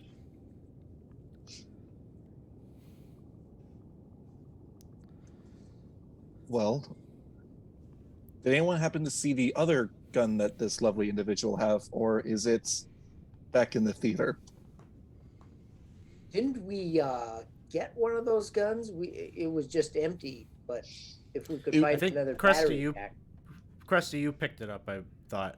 Yeah, Or but you picked we one need to up. find another battery pack, and then this one could work then too. I have this power disc. Would that work? We can pair it to it, and They'd be different. So the guns do require ammo clips that match up with the particular weapon, but the power discs will power most other technological things that you find. Well, I think we should plan through this strategic interrogation, if that's how we want to call it. I assume he can't talk to us in the form of poor one-legged cat. Yeah, as he currently is, he's inside the cage in stasis, so he's frozen, unmoving. So eventually, he's going to have to pop out as him again. Well, he'll be armed and be able to blast us with his weapon. I recommend we Yes. not let him do that. He is not going to be amenable to speaking to us. Yeah. The safest thing is to leave him in there. We have come down, we have determined that he is still there. And that was the question we wanted answered. So we should go further down. We're not messing around in third anymore. Let's go down. I agree. What you Go think where they maybe don't we want us to go to find another robot, or actually go to the 7th floor?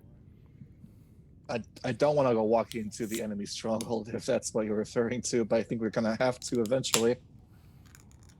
Hey, Alex, There's Can I- only a couple on the next floor. Sorry. can I sort of say I did something while we were talking to the Sure. Illithid in there? I would like to use my Know Your Enemy trait or ability. Okay. And I get to know about the Illithid if the creature is my equal, superior, or inferior to me in regard to one or two of the following characteristics. I would like to know if it has more than 54 hit points. Yes. Okay. And I would like to know if it is inferior, superior, or equal to me in armor class, which is 18.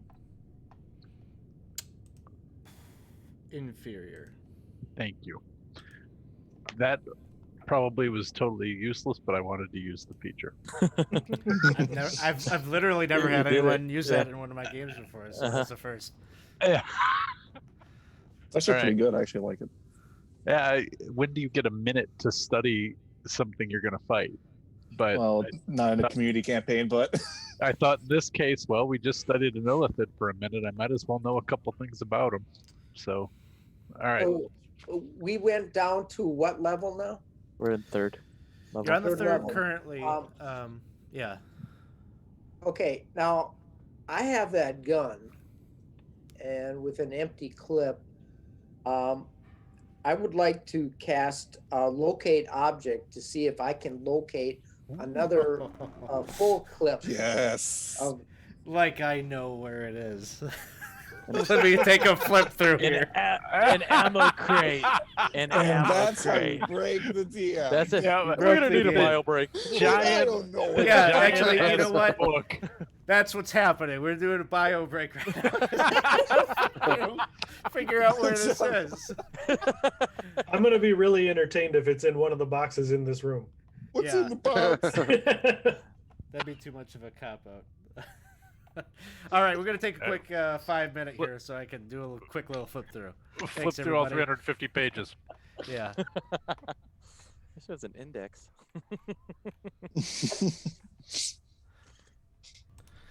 All right, welcome back, everyone. It was just a timely time to take a little break because Cliff decided to cast a spell, to which I didn't have an answer. So we took a little bio break, refreshed some drinks, and here we are back. Our characters right now, I think, are at a crossroads in terms of trying to figure out what they might do next. There's been a couple of plans or ideas that I've heard.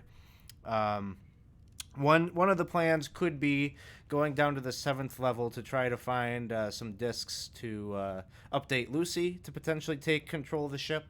There was also an idea about potentially trying to do some damage to a critical part of the ship in an effort to lure the mind flayers to come deal with it.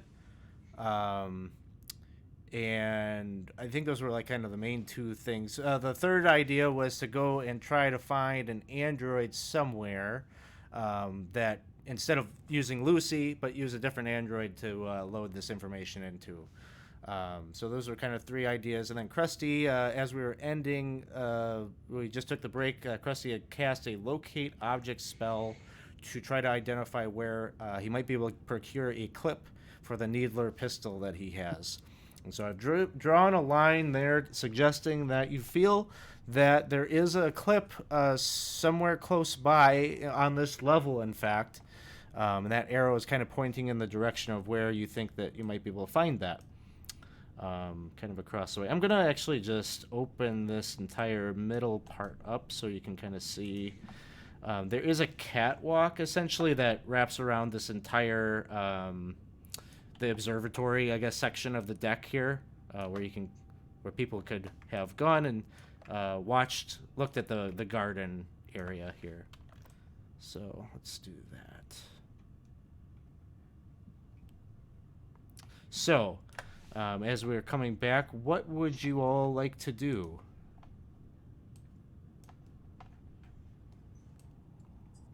I'd like to go see if I can get that clip. All right. And Party, are you going with Krusty in his bid to find this, or?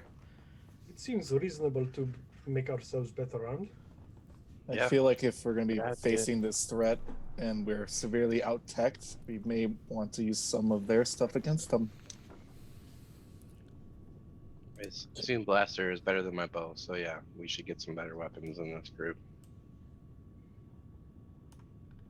So you get over to this side, and you've had some experiences with some of this dense vegetation that has grown up onto the balcony here, and you see another patch of vines, a dense patch of they're vibrant green vines that have crawled up and have coiled around kind of this barred railing, and are now kind of hanging kind of loosely over onto the walkway.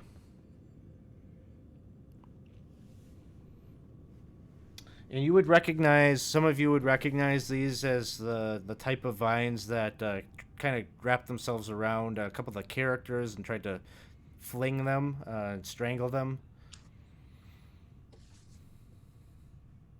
Might I suggest we avoid those? You can suggest it, but I don't see how we get there if we do. We could try the doors to the north, see if the passageways connect around. It's worth a shot.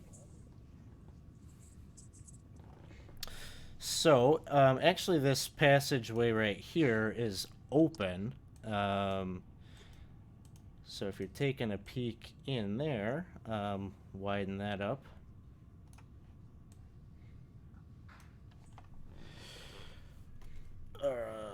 Let's see.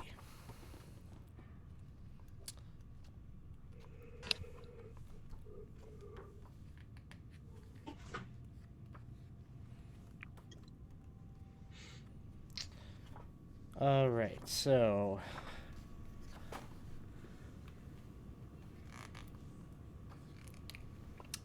you see this large, high-ceiling chamber here contains stacks of containers arranged in neat piles. It's not totally unlike that chamber that you dropped in from the level above. Some kind of a storage cargo area. Many of the containers show signs of damage. However, the floor bears piles of rotting organic matter and rusting metal material. Clinging to the sides of several of the containers piled high overhead are clusters of pearlescent orange globes, slick with slime. Each one pulses faintly with life. I'm not sure that's the better way. I'll do a divine sense of the room. You don't sense anything that would be detectable by that ability. You know, divines, they are problematic, but their primary strength is in surprise. We are aware of them. We could just eliminate them. It's definitely an option. Krusty, So are you trained in nature? You're a druid that is not. Well, To be fair. I'm not that kind of druid. Intelligence-based skills. I'm better at Yeah, animal handling than actual nature. Gotcha.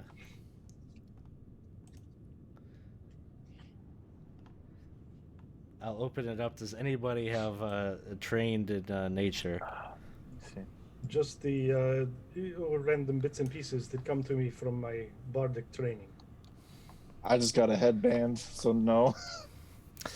See, no one ever takes any of those intelligence-based skills in the community campaign. I'll let Scenario do it in nature, though. I may have picked something up. So with a Don't have it. 19, Hey. I'll say this vine, I don't think it actually came up in your combat or your battle, but you were on the Isle of Dread, and a lot of this vegetation here is very similar. And you remember a similar plant that you encountered there that was very repelled by flame, open flame, and fire.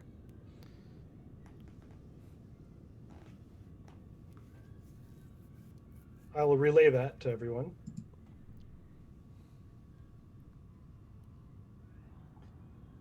Sort of out of my realm of expertise, being, white dragonborn and all.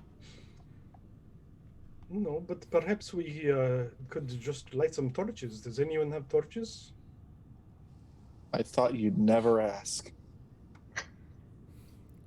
I'll light a torches torch again. Oh. So you light up a torch and start kind of waving it out in front of you as you move forward, and you indeed see the vines start to recoil, and they seem to activate, and they don't like that, and they very, very quickly, very rapidly pull themselves out of the way and give you access to the walkway here. So continuing forward and following Krusty's sense, his spell. I guess I'll open up a few of these areas as you walk by, just so you know. There's another drop tube right there.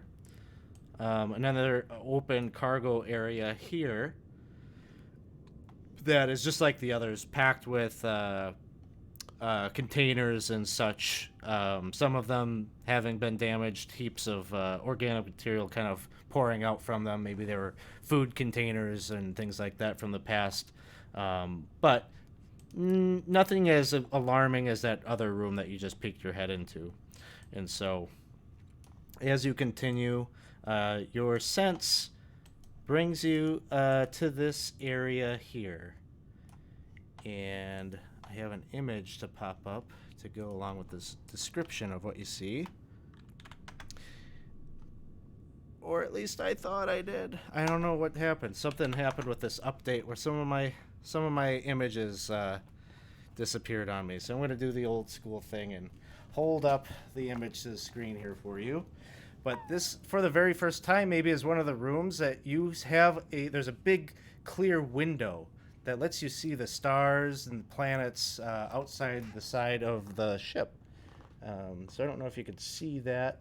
Okay, audience is Mhm. gonna have a real hard time with that, but it's a kind of a lounge type of thing. It looks like a bar. There are some different circular tables with these futuristic metal seating arranged around, and a number of skeletons that are sitting in them. Um, but yeah, a number of you are probably drawn to the gaze of the the broader galaxy that you are currently sailing through. But Krusty, you see that one of the individuals laying on the ground looks like maybe died in a blaze of glory. For he's holding one of those needler pistol that looks identical to yours, and it has a clip in it. Go ahead and roll me a D10. That D10 represents how many clips, how much ammunition is left in it, the clip. So it's pretty good. Nice. So you got seven shots left in that clip. Guess while we're here, you're always gonna float over, if you can, to the window. Take a look outside. So give me a perception check while you do that. Okay.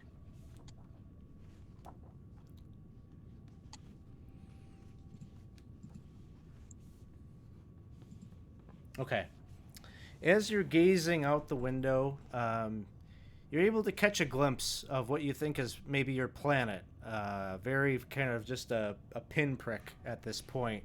But there is, there's enough vision yet where you just sense it. You just feel that is your planet that you're watching so far, far, far away. The other thing that you do kind of pick up on is you do see a pinprick of a red light that's even smaller yet. And it reminds you of that crimson light that you saw in the sky, the one that people were speculating about back at the keep.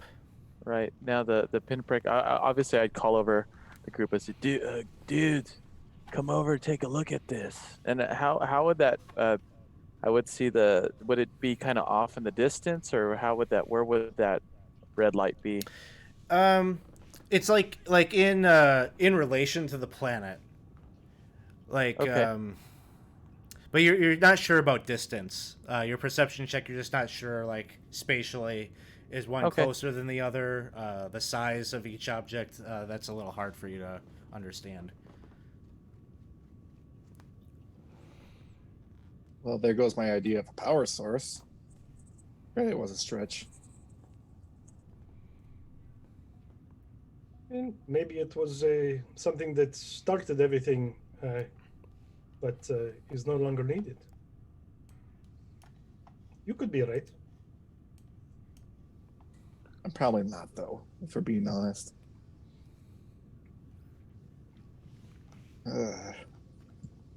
I have, for some reason, an overwhelming sense of anxiety as I look at the planet get smaller and smaller away as we kind of travel away from it.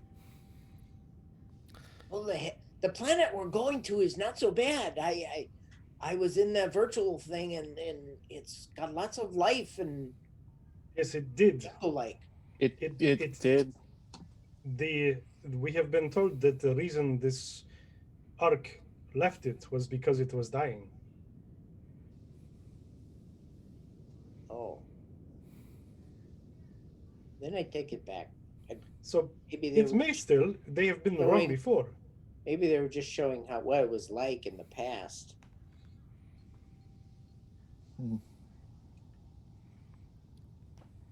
We will put that in the unknown column.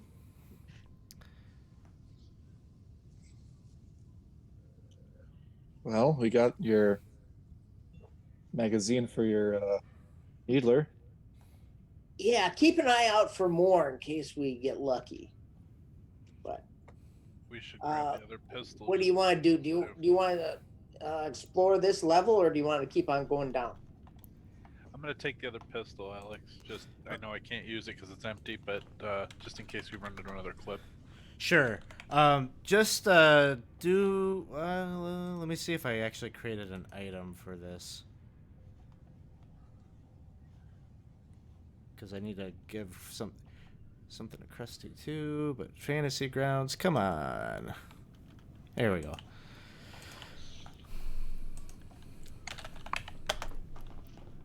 I did. Okay, so I'm gonna Krusty. I'm gonna put one of these items on your inventory too, but you're gonna have to track that ammunition part yourself. And I'll throw in one on your sheet also, sister. No ammo. It's just in there as a keepsake for now. Yep.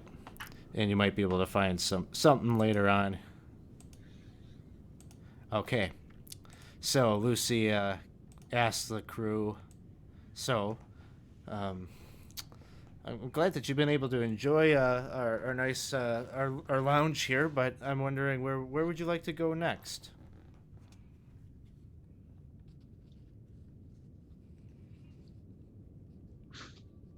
I really don't know.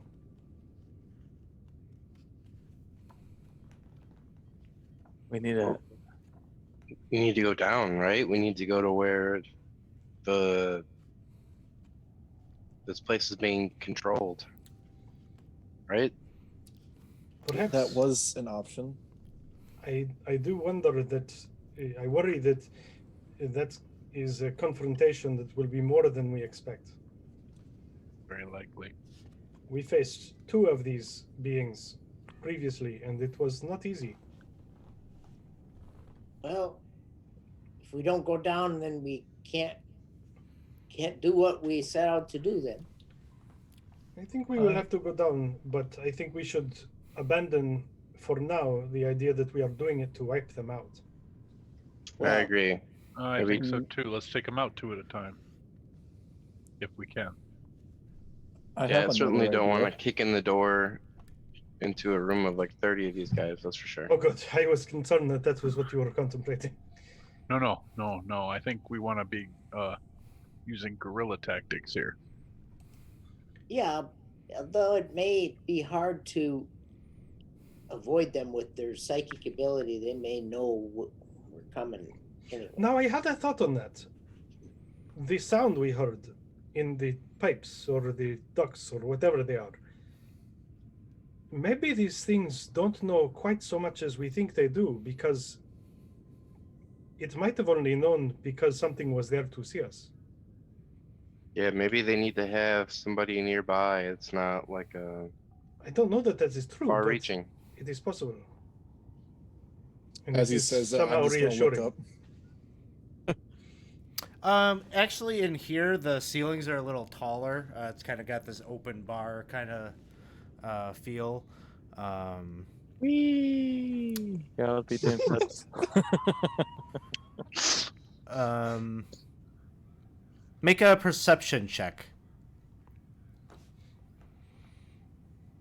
All of us, or No, Selvin is looking up and he's checking some stuff out.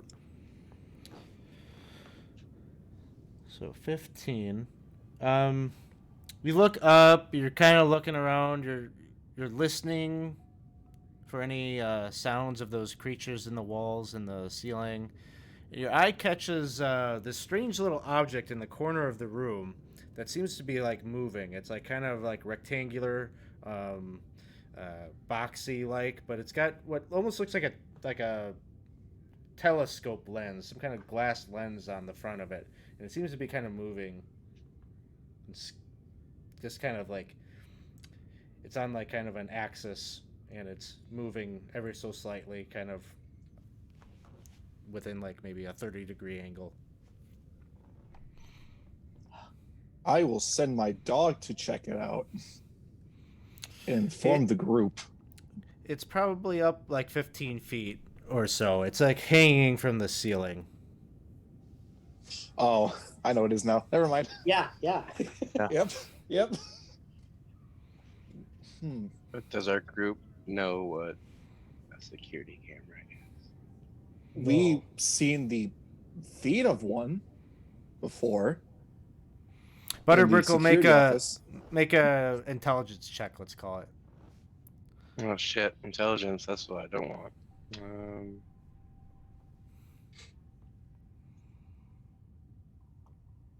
Well, it was a 19 for a second there. For a hot Nah. second, yep. You're not sure. What if it's like Glyph Brothers said? They have things like scrying orbs just around the place. I imagine that to be likely. But that also means that they are not as omnipotent as they would like us to think they are. Good point.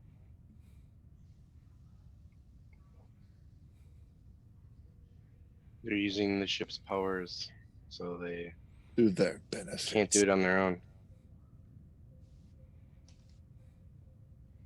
So you think that's one of their eyes? Well, they don't use magic from what I have deduced, and they're very mechanically savvy. That They definitely don't could be an cast option. spells, but they do have powers that are like magic. Mm-hmm.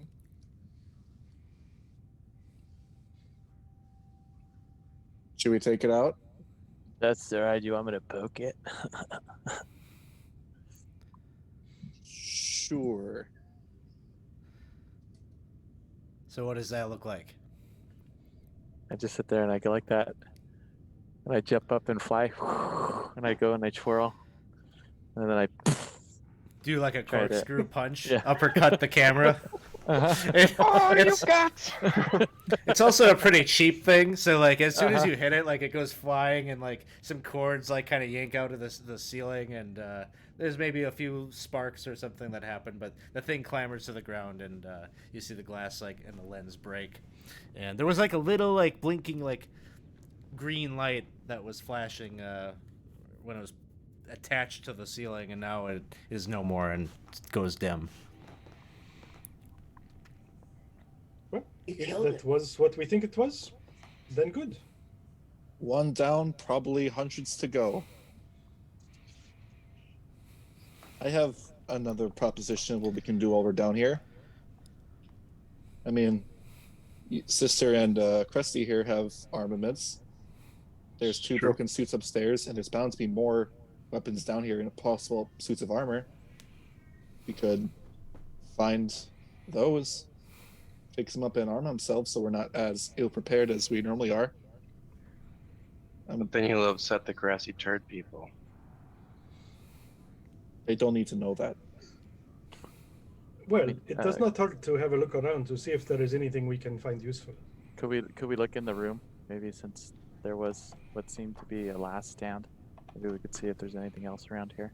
Looks like there was a bar fight of some sort. Sure, give me an investigation check. I will assist you with that. Oh, thanks. May I also police investigate, Alex? Yeah, you can all give me an investigation check. It sounds like Jarl, you can do yours at advantage. Okay. What? Critically failed.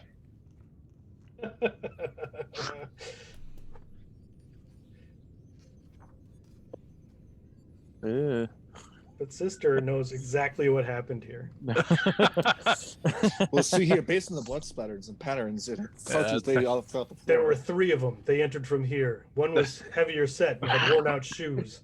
It was a firefight. That's 1 + 1 + 2 + 1. Plus So 1 + 2 + 1. Either way, These- that's 5 shots. So,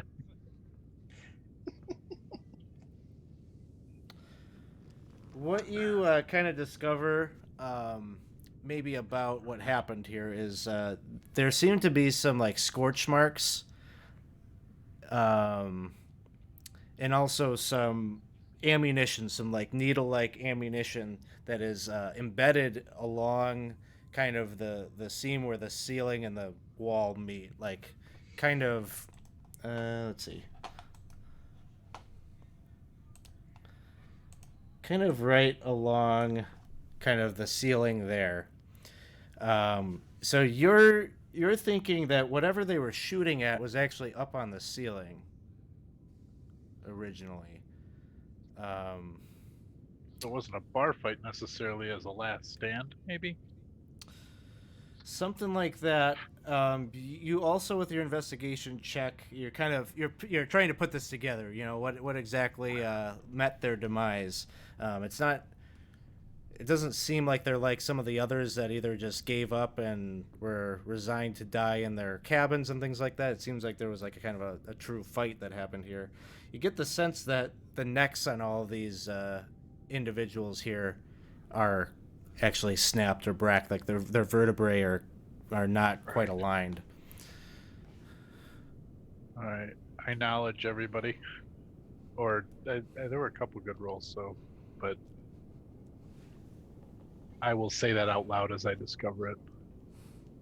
It doesn't seem this type of damage that these mind creatures would do. But when we were here on this floor before, there were creatures that clung to the ceiling and attacked from there. It could have been the same type. Oh. Swords out.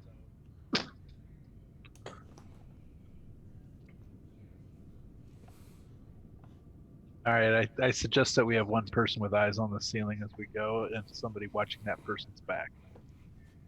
I'll keep an eye up. That makes sense. Stay above.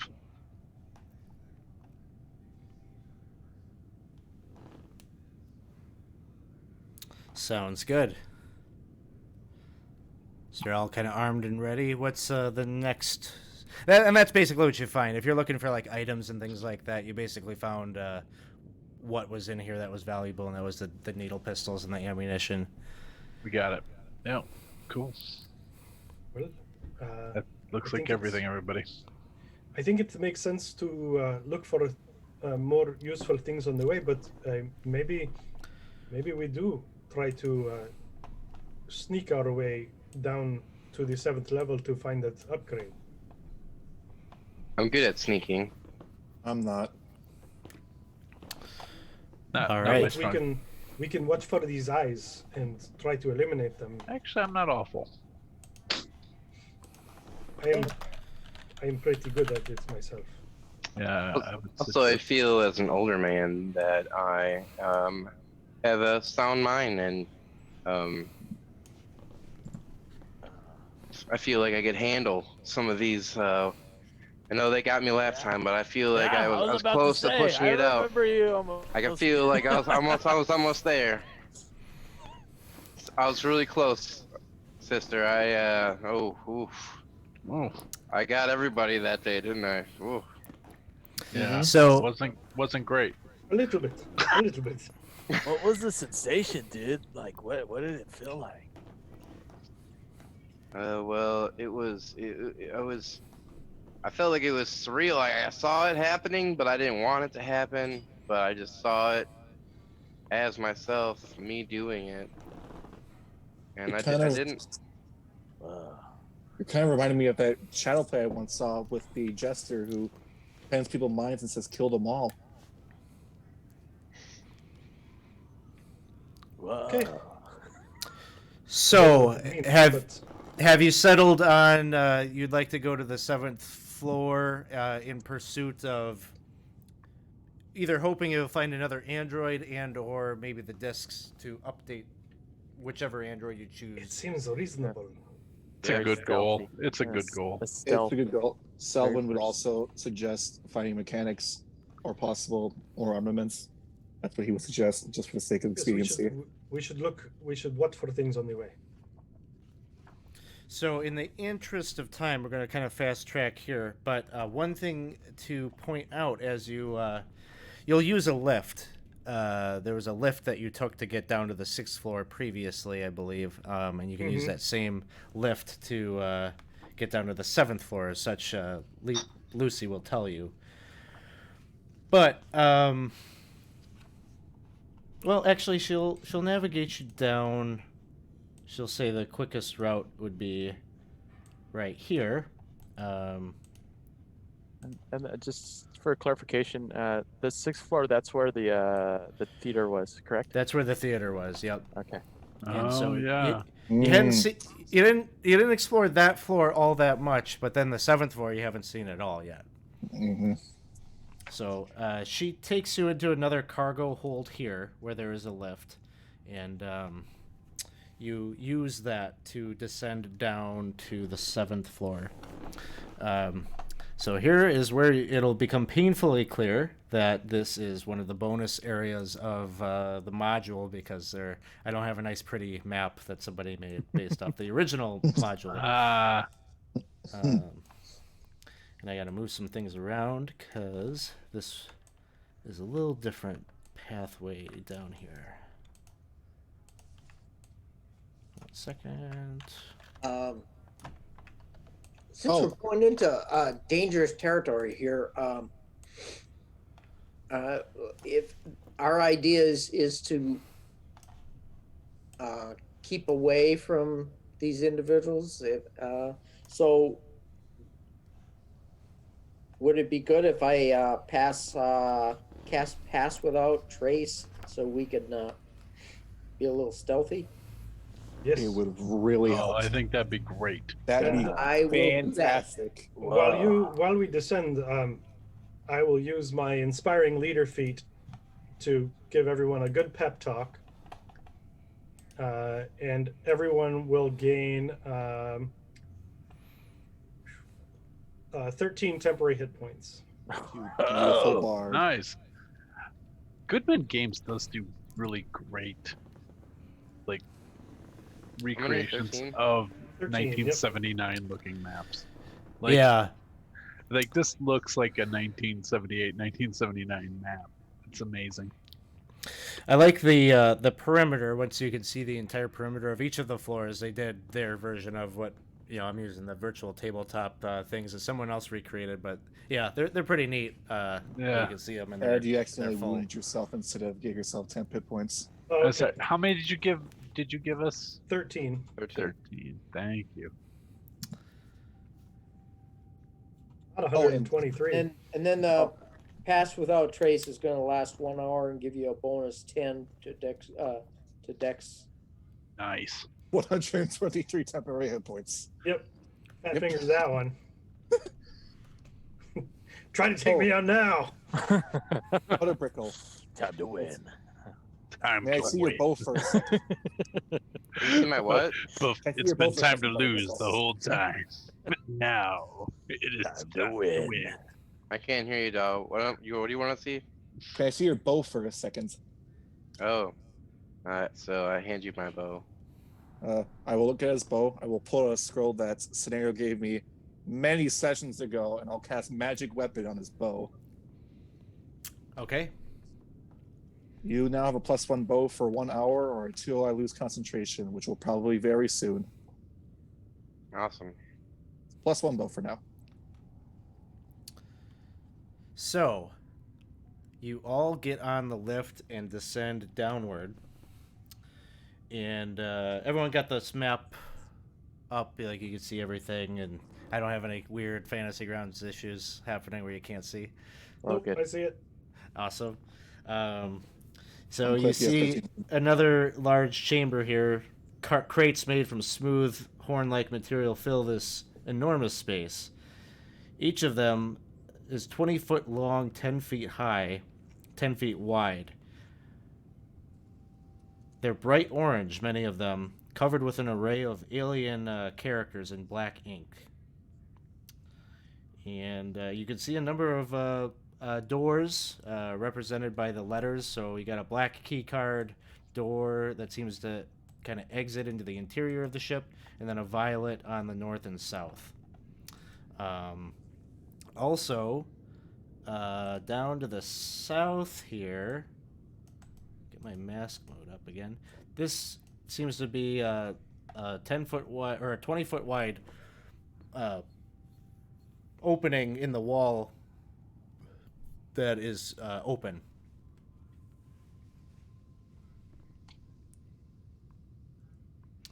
Not damaged, but like there's a door that is rescinded up into the ceiling that you can't see that has been left open here.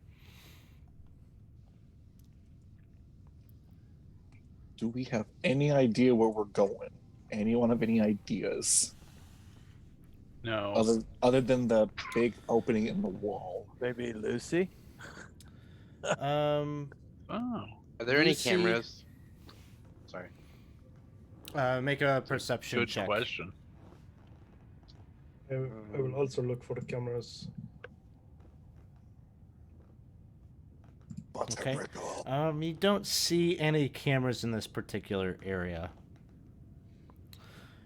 Sorry, someone. What was before that? Someone asked a question. Lucy, way out of here. Yes. Where would you be headed? So your question is like, where? What are you looking for? The upgrade disc, I think, is out. Upgrade disc. Yeah. Okay. She believes that Dr. Eligar's laboratory would likely be like in the center of this level. That doesn't bode too well. Yes. No. But it's of course where it would be. Yeah, it would make a lot of sense. Well, Sister's gonna take up the rear.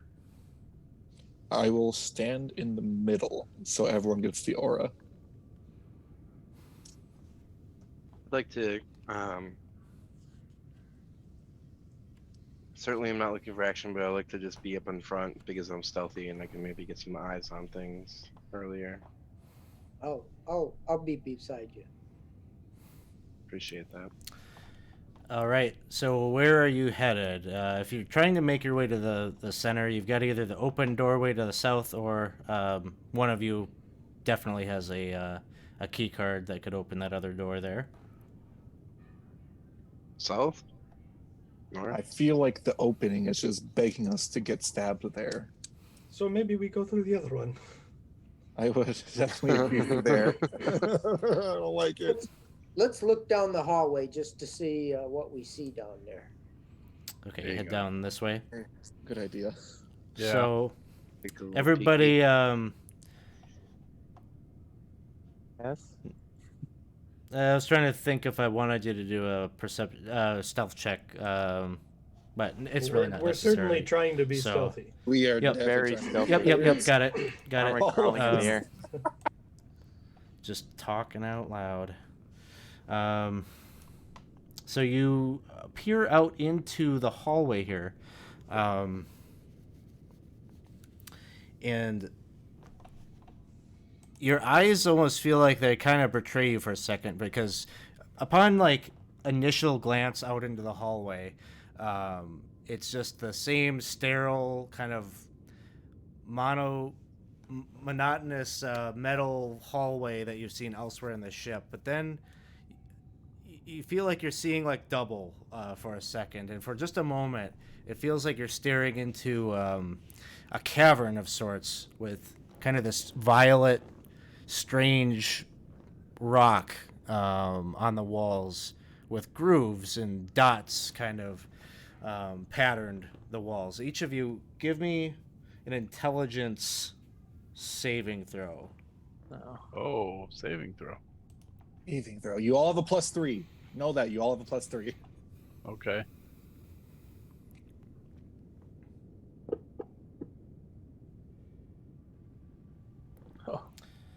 If you had an 18 or higher, you made the save. Oh God. Oh Oh, no. it's a good thing I had the +3. I just made it. Yeah, I So, felt shy. I did so, not. so those of you that failed the saving throw, what you see is your vision kind of becomes fixated on this cavernous look that you're looking into. It doesn't matter. I don't care. I'm not going to go one by one like who saw what. Just know if you made it, you just see the hallway as it is, a metal I hallway. don't think I made If it you- because I did a wisdom saving throw instead. So I didn't Okay. make it. Re-roll it and figure out where you fit with this description. But if you made it, then you're seeing the metal hallway. Didn't If make not, okay, We you all didn't make fail. it. We all failed it, so there we go. You all failed it. Yep. Yep. Oh, okay. Where is That the makes it weapon? easy then. In that case, So you all start to see this purplish rock kind of take grip of. Maybe that's what's really here. It's hard to say, but as you're looking upon this, you hear that voice once again, kind of speaking to you, saying, "It's dizzying, isn't it? Are you losing your grip on reality, or are you seeing things as they truly are? There's a hard distinction to make, and one that has plagued your kind since the beginning of existence itself. We, of course, could help you design a world within your own mind, one of your own making.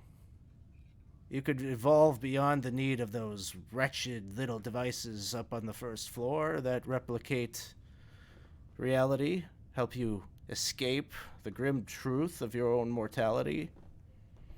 You just need to turn back. This can all go away." Oh, trust me, my friend. Scenario already lives in the world of his own, in his own mind. No, it will do nothing, but I'll cast Divine Sense. I guess the And divine sense, you don't Yeah. sense any of the things that ping off of that. But as you're all staring there, you're starting to notice that you're looking down at your feet and you're seeing what looks like water or moisture is kind of building up there. It's kind of starting to kind of be walking through puddles, it feels like. I'd like to start playing my counter charm. Okay, hold on. Also, if you may want to switch your thing out because you have 13 wounds and not 13 temp hit points. Just trying to help you out. Oh, what's that? You accidentally gave yourself a wound instead of hit points. Oh. Thank you. Okay, I'm gonna say on this counter charm as you're doing it, obviously like the benefit of that will apply for mechanical such, but for like brief, like fleeting moments, you feel like you're seeing the spaceship hallway again, but it doesn't quite take, and you're still seeing this cavernous walkway. And noticing these grooves and such along the wall, some kind of indentation seems to be kind of carved along the walls. Almost, maybe to scenario, maybe kind of looks reminiscent of maybe like sheet music or something like that, but it's not that.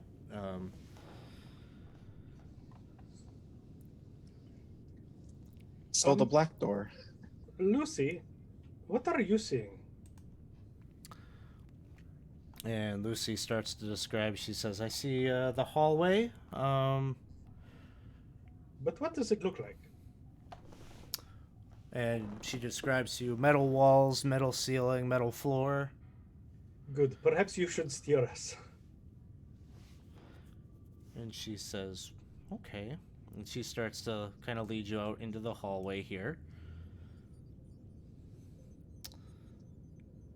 And she leads you up to the north here as all your perception. You're starting to feel like that moisture, that water is getting maybe just a little bit thicker, like there's a buildup that is happening somewhere.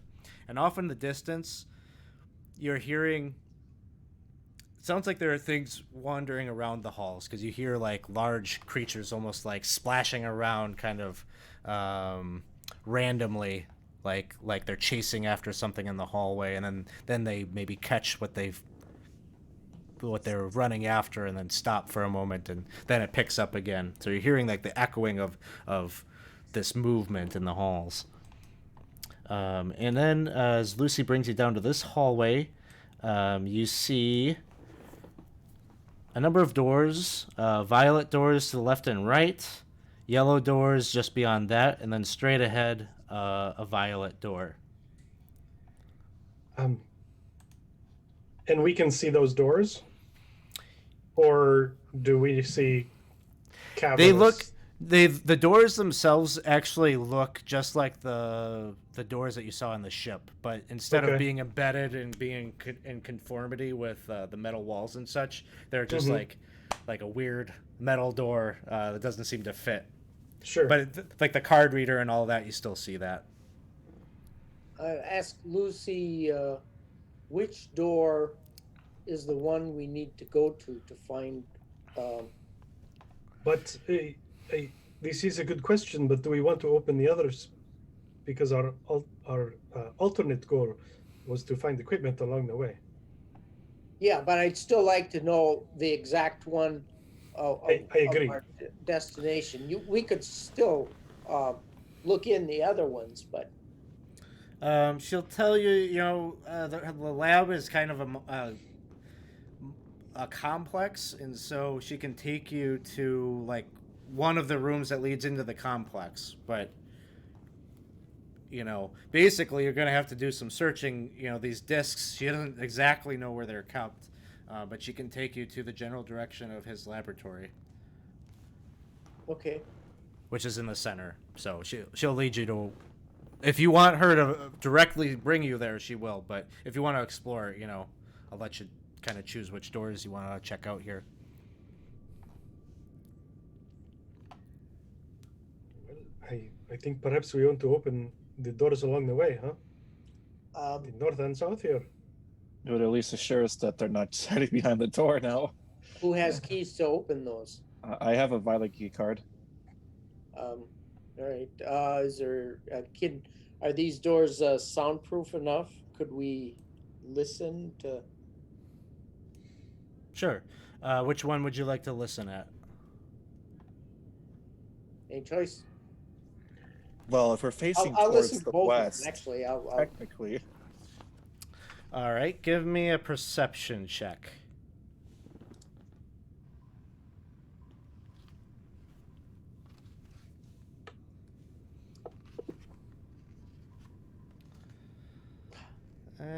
You're not really picking up any noises from either.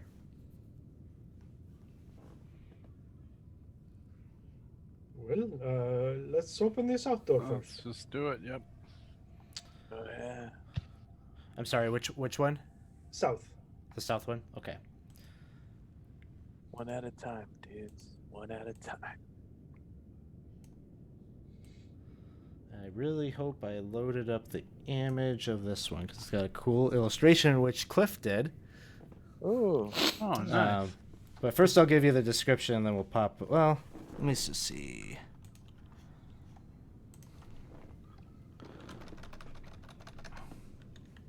So you open up. It's dark. It's dark in here. Did somebody had a light up from earlier? I'll cast dancing lights into the room.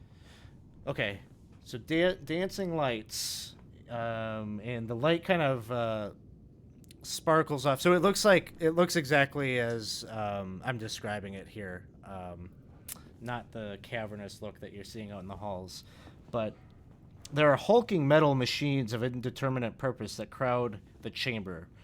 Long lengths of oily leather extend on rollers past some very curious-looking devices.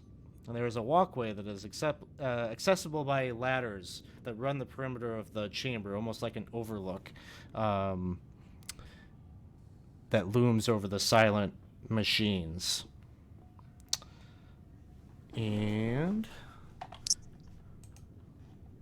apparently I don't have the image, but basically what you're looking at is kind of like a conveyor belt kind of type of thing that leads around the room.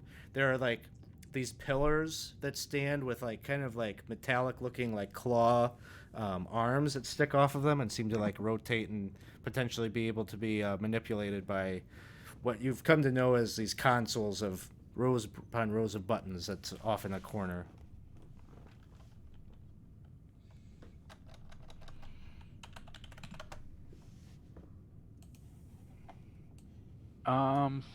Well, shall we go in or?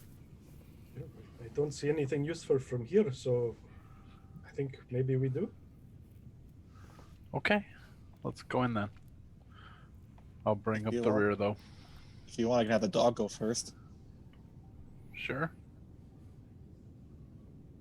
and I'll order the dog in. But if we're gonna explore rooms as we go, I think we should just explore rooms. I agree. Let's take a good look. So the dog moves in first. Mm-hmm.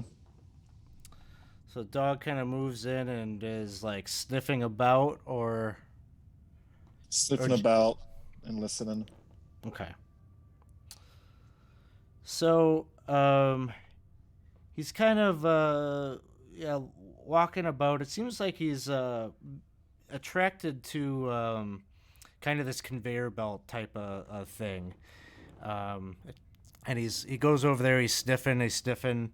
And as he's doing that, you see this large serpentine-like beast erect itself up from the other side of the conveyor belt. It's got legs,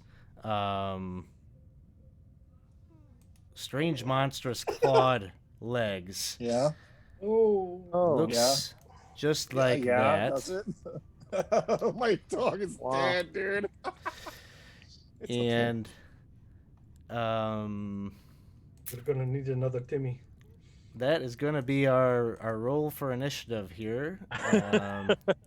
All right, can we save the dog? Can I save my dog? I don't want to summon her again. It's okay. I didn't want to give it away by saying, "Run, we don't want to go." It went as perfectly as I thought it would.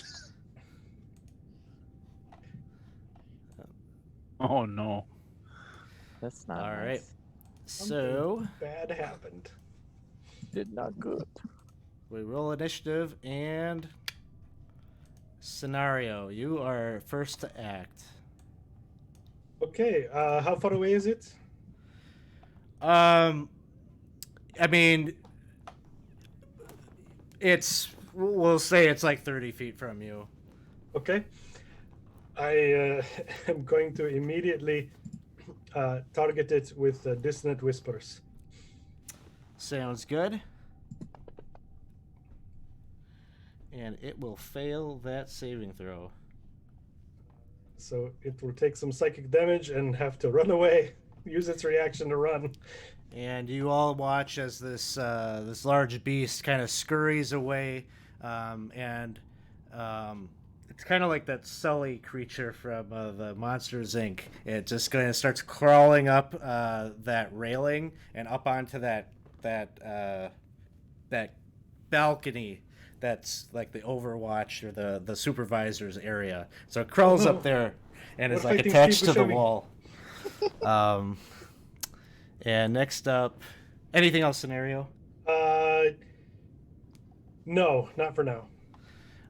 Next up is Mr. Butterbrickle.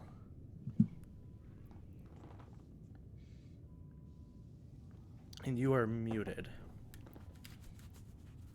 Oh, sorry. So it's Steve Buscemi / Randall. That's the guy that slides around. Or Randall. Yeah, there you go. Yeah. So Amazing Randall. that's sort of Like Kevin Spacey, I believe. so it's running away. I'm retconning that. It's Steve Buscemi now. Is still is this the scenario where I don't shoot at things that? This is that, probably a shoot at it scenario. Shoot it! All right, so I'll step into the room and I'll shoot with my +1 thingy. Take this with my short bow thingy. Oh, so that's 15. Hold on. Just remember you got your combat tracker Right. here, so if you can do some of that. That will miss. All right. All right. Anything else from Mr. Butterbrickle? No, forgot to use inspiration. You're my inspiration. So I want to point, because I was messing around with your character sheet earlier, Chris. You picked the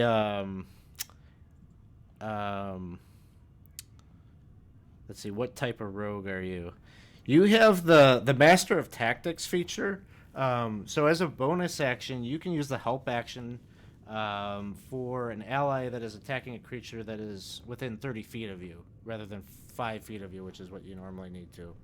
So it can be, if you're not going to use your bonus action to do like stealth and things like that, this is kind of an easy thing to throw that out to give somebody advantage on their next attack roll. Master of Tactics. So I'm not saying that you have to do that. I'm just saying No. I decided to point it out because I don't remember you ever using it. But yeah, typically I've never the used it. I think it's a mastermind. human thing, right? No, it's mastermind. No, it's from Dragon your Rogue. mess. Yeah. Oh, okay. So, so how does this work? I offer someone help. Yeah, you can give the help action to somebody within 30 feet of you, which we're doing theater of the mind. You just use it on anybody. That's fine. And all that does is give them advantage on their next attack, so it's a good thing. All right, who's a big hitter in our group? I'm gonna give it to sister. You're gonna get in there, All right? right. Yeah, I'm gonna get in there, but I'm not sure I can hit me climb up the wall. But we'll see. It's the kind of thing where there's like, metal stairs or whatever that lead up to Okay. that balcony. So you could maneuver and make your way up there if you chose to. Okay. So next up we've got Jarl. Yep. Jarl's going to attempt to leap and see if he still has a flying effect. Well, let me look at the duration on that. I think it's like an hour. 10 As long as minutes. it's like- No, it's gone. 10 minutes, yeah. Oh. As long as it was longer than 10 I leap minutes. again, and I roll, and then I get up, and oh well. Don't you think a run up the wall as a monk? Yeah, but I'm going to run up the wall as a monk, and With the grace of 1,000 elves. yes, and I'm going to unarmed strike it, flourish my palm, and try to send some vibration its way. All right, sounds good. That'll hit. Okay, I'm using a stunning strike. Do how do I do it so that I'll do it? Do I just hold it and throw it Control on it? click on the monster You've got to it. target it. You've I actually have got it it targeted targeted. already. Yeah, I Oh, do. then whatever you do is going Drop to. it. What you're gonna want to do here with the stunning strike is first do your damage. Oh, I'm sorry. Sure, you got it. Oh, yeah, you did it. So he makes a saving throw, but you can Okay. hit him up with the damage then. So There you nine, go. 9 points. Okay, then we're gonna do it again. Attack. Unarmed.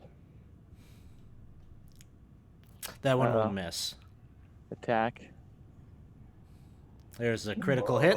Ooh. Here, I'll do that damage real quick, and then I will do a stunning strike. Sweet roguey goodness. And that one, he fails. You beautiful Nice. monk, you. So you should have. I reach back, extra wrist, and then I just go with the front one and pow! So go ahead and you've got a stun effect. There should be there that you could click and drag onto the Bahir. Okay, you got it. Did that work? Yep, looks like it did. Sweet. Nice. Next up is Sister. So the thing, like, when Jarl kind of like kicked himself up off the wall, grabbed hold of like the metal railing, and like did a flip up onto the railing, and like started to hit this thing. It was clinging to the wall. You watch Sister as it like drops, and you hear the thud of this metal balcony or whatever kind of shudder and shake.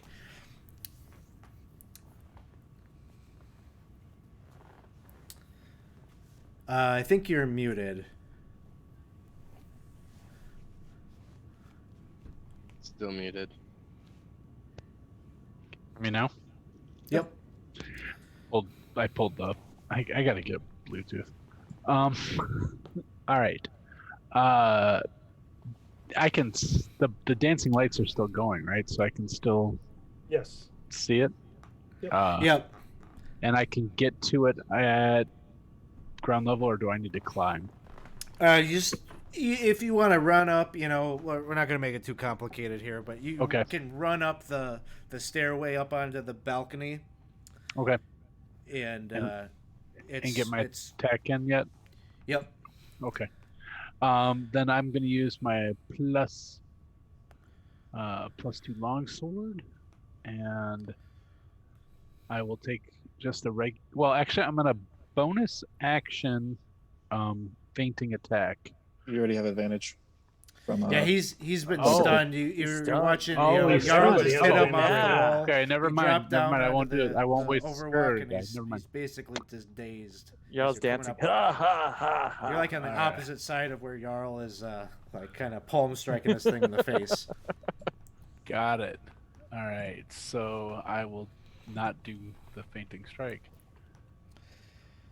Oh my God, that's. Totally... And you're so mesmerized by everything that Jarl is doing on the other side that you're kind of like striking, but you're watching Jarl. And You are great, Jarl. All right. And then, Dude. you get And a then- second chance here. as my second attack with the long sword, I still have advantage though, right? Or no, only on the first attack, right? Stuns. Well, he's You have advantage stunned, on all. so yeah. you gotta- Okay, hold on. Let me up. Let me hit. the It'll advantage button. automatically give you advantage. Yeah, that one will hit. Okay. You avoided 2 nat 1s in a row. Nice. All right. And that 13 points. put 13 points of damage, and I think that will be all I do at this point. But I am right up on it 5 feet, right? So I'm just gonna keep track of Jarl is within 5 feet of it right now. Yes. And is anybody else in melee with it? Not currently. Got it. Okay. Next up, Lucy kind of runs up right along with you, sister. And she's going to take a couple of palm strikes herself. First one hits, Wow. Lucy's dynamite. dealing She sure is. 5 points. Second attack is 19, dealing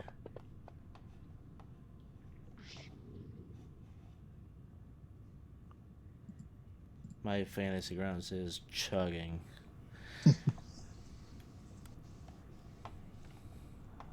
$11 points. And that's her turn as we turn to Krusty. The creature looking pretty damaged now, or I mean, it's stunned. It's taken a couple of hits to the face. Sister and Lucy are on the back end of it, but it's kind of hard to assess where it's at while it's stunned. It's not. It's pretty dazed, so you're not be able to see kind of its behavior right now. well, Krusty's gonna cast Moonbeam as a 3rd level spell on it. Okay. So that'll take effect on the beginning of its turn. I believe that's a Constitution saving throw for it. What do I cast? on it? Just hold off on that. I'll give Selvin a turn here. You'll be able to do your damage at the start of the Bahir's turn. Anything else that you'd like, Onion, before we pass the turn? No. Next up is Selvin. I will tell my dog to leave the room. And I will go up to the balcony as well and take 2 strikes. First attack. Not great. Second attack. Everyone is Even just worse. charmed by what Jarl is doing. You're too good. Too good. Jarl, you're getting your feet in my. Jarl, stop it. That's it. That's all I got. All right. Start of the Bahir's turn. Krusty, go ahead and do your Moonbeam saving throw, and then the damage.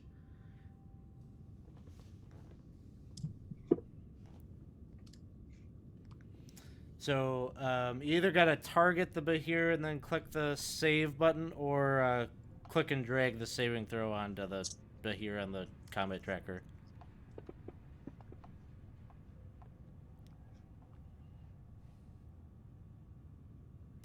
It fails. Go ahead and hit him up with the damage. Oops.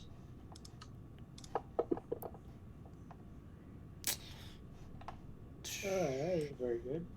10 points.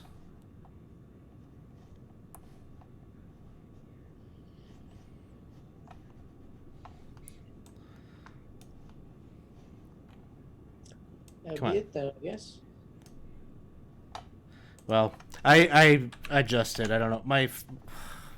My fantasy grounds is not working out really all that great right now. I wonder if it has to do with my my updates to the stream, or if it's just the program. Does seem like it's a little bogged down. Things are. Oh my god. Yeah. I'm like trying to type into this box and it's like taking one number. I'm typing two numbers. It's not taking it. I maybe just have to track its. Go in old school here. I've got a pad of paper in front of me. School. There we go. Yeah. So it's stunned. So it passes its turn here, and we're back to the top. If the combat tracker will roll over. May gotta exit out some map or something. I don't know. Maybe. But it is Scenario's turn. Okay. I am going to pull from my pack a scroll of phantasmal force that Kinrob sold me a while back, and I'm going to cast that on him.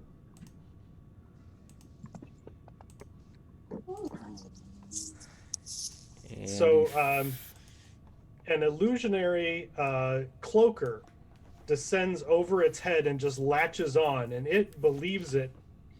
It believes that its vision is now blocked by this cloaker, locked over its head, and it will take 6 points of psychic damage as the cloaker bites into it. So for 1 minute, it believes that this thing is on its head.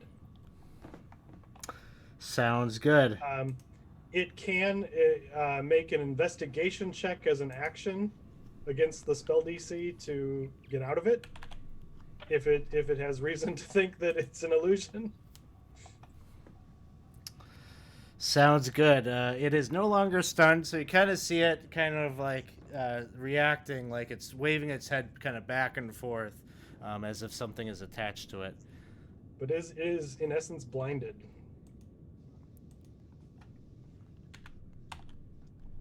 Oh my And that's it for me. Mr. Butterbrickle, it is your turn. All right. How do I target the Bahir? So I finally found out where the combat tracker is. Control click on it. Take this. All right. So and now I just roll my stuff. Mm-hmm. All right. So I am going to take a step or two in and short bow again. All right. Yep. Okay. You got advantage. So 26 will hit. So you have sneak attack because of advantage. Okay. And Mess him up, Butterbrickle. Oh yeah, I like that. I mean, whoa. And 22 points. And so I'm gonna bonus help Jarl, 'cause I believe I've kind of stepped into his zone, and 30 feet should be enough anyways. So I do that thing. All right. Next up is Jarl. Unarmed strike. Oh, should that be an advantage? Oh, either way. Yeah, I was trying to switch out the stunned with the blinded. Go ahead and give it another roll just in case you get the crit. Oops, now I did it. That's fine. I wouldn't have got it, So yeah. you hit. All right, damage. And we'll be doing a stunning strike on that too. Doesn't stunning strike last to the end of your turn, so it's still considered stunned? Yeah, but could I do shouldn't it have so taken that that it off. continues? Yeah, it's at the end of my turn. I think you could continue the effect. Yeah, So we're trying. go ahead and do another one. Please do, Jarl.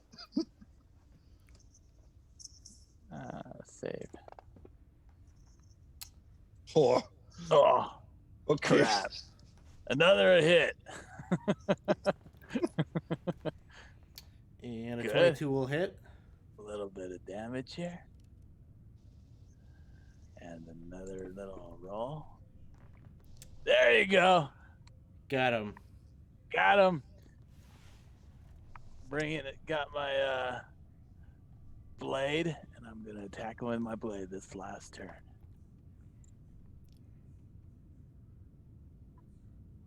That's a hit.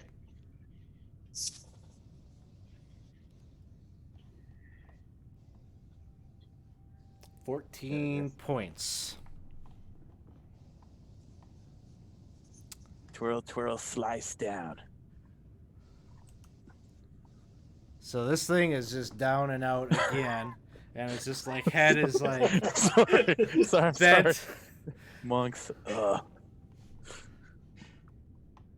Next up is Sister. Blinded, stunned. Scary looking. That's what happens Yeah. when they're scary looking.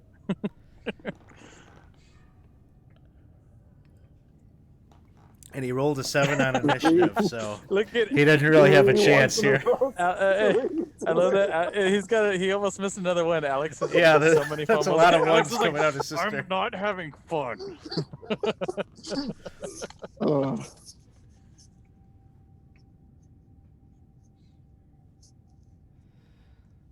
11 points of damage. That was just one of your attacks, I think, right?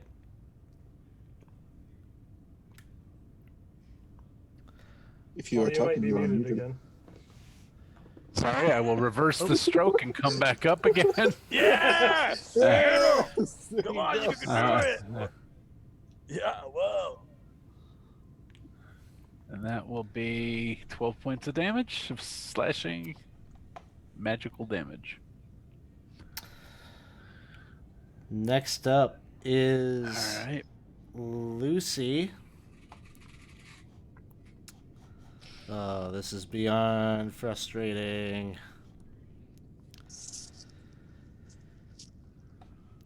Couple of punches. She too is just amazed with Jarl, and she's giving you some verbal encouragement. And she says something like, "I hope we find the disc that allows me to upgrade my skills to fight like you, Jarl." Oh, thanks, Lucy. You're already amazing, Lucy. And she hits this time with a roundhouse kick to the back of its spine, 12 points. Krusty, Beautiful technique. it is your turn. She knows kung fu. Whoa. Can I get within 10 feet of this creature? Sure. Yeah, you could move. You could walk up to the ramp there to get to the platform. All right. I get within 10 feet and I'll use a cantrip poison spray. And that should do 2d12. He makes a Constitution saving throw. Well, he's got 1 hit point left. So, how would you like to finish it? Because if you don't get him, the moonbeam will. Well, With 9 points of damage. You farted him to death. So he begins to kind of inhale that. It's kind of, he's already stunned, so his body can't do anything to repulse that, so the fumes just kind of go up its tiny little nostril there, and you just see it kind of curl up and keel over, Poor Randall. falls over the railing and onto the floor. Sullivan. Steve Buscemi never had a chance. Poor I feel Steve. sorry for him, but not that sorry. Yeah, I don't. We need a piñata encounter every once in a while. So looking about the room, you're just seeing all this like cold, lifeless technology essentially is scattered about. None of the blinking lights or anything like that you've come to see on some of the things that do seem to do things when they are lit up.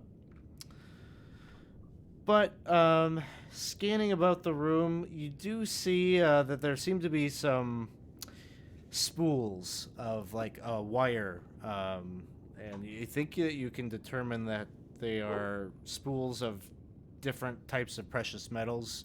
Two of them seem to be of platinum wire, and one of them of gold. Ooh. Very heavy. This isn't the kind of thing that you probably just throw in your backpack. It's a big kind of industrial, probably feeds into one of these machines for whatever purpose that they were designed for.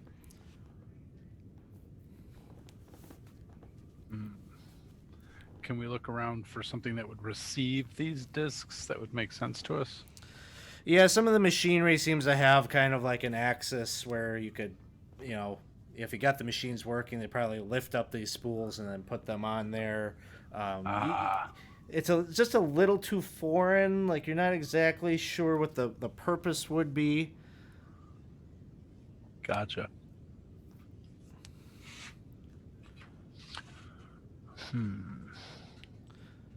But in general, if you ask Lucia about it, she'll tell you that this is like kind of a assembly area for many of the parts needed to like upkeep things on the ship. So nothing that directly maybe would seem useful to you. At least not right now.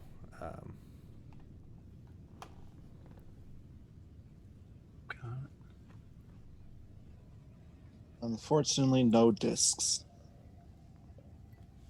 No, Lucy tells you that this is not. This is definitely not Dr. Ellegar's laboratory. I guess we're gonna have to move on then. Next room. So you move back out into the hallway, and again you're hearing the sloshing out in the hallways. It seemed to be filled with maybe about a foot or so of water at this point. And along the walls, where you see like these grooves and these dots that are kind of built right into the wall, all along, right in front of you, you can see a smear of blood, almost like somebody like ran their hand kind of right parallel with these lines and smeared some blood there. And it seems to move and go up and in the northern direction around the corner there. And we didn't see that there before? No.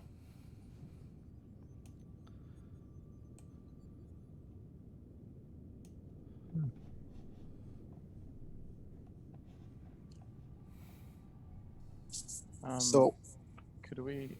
Well, then again.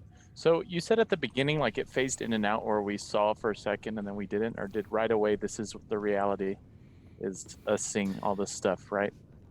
Yeah, this is your real. This is what you permanently see now. It's not not a question. It's like it fixated in your mind that this is what you're seeing now. Got it. Okay. And the Lucy, water where's kind of all makes this it a little bit water on the difficult floor to coming slosh from? around. It would be considered difficult terrain out in the hallway. I should probably make a saving throw for the dog as well, because I didn't do that before. Because technically, it's like my guide. Sure, that's fine. You can do that whether it sees one or the other. You can RP that out. Krusty, you're asking Lucy about what she sees, and she says it seems that the sprinkler systems down here seem to have been activated.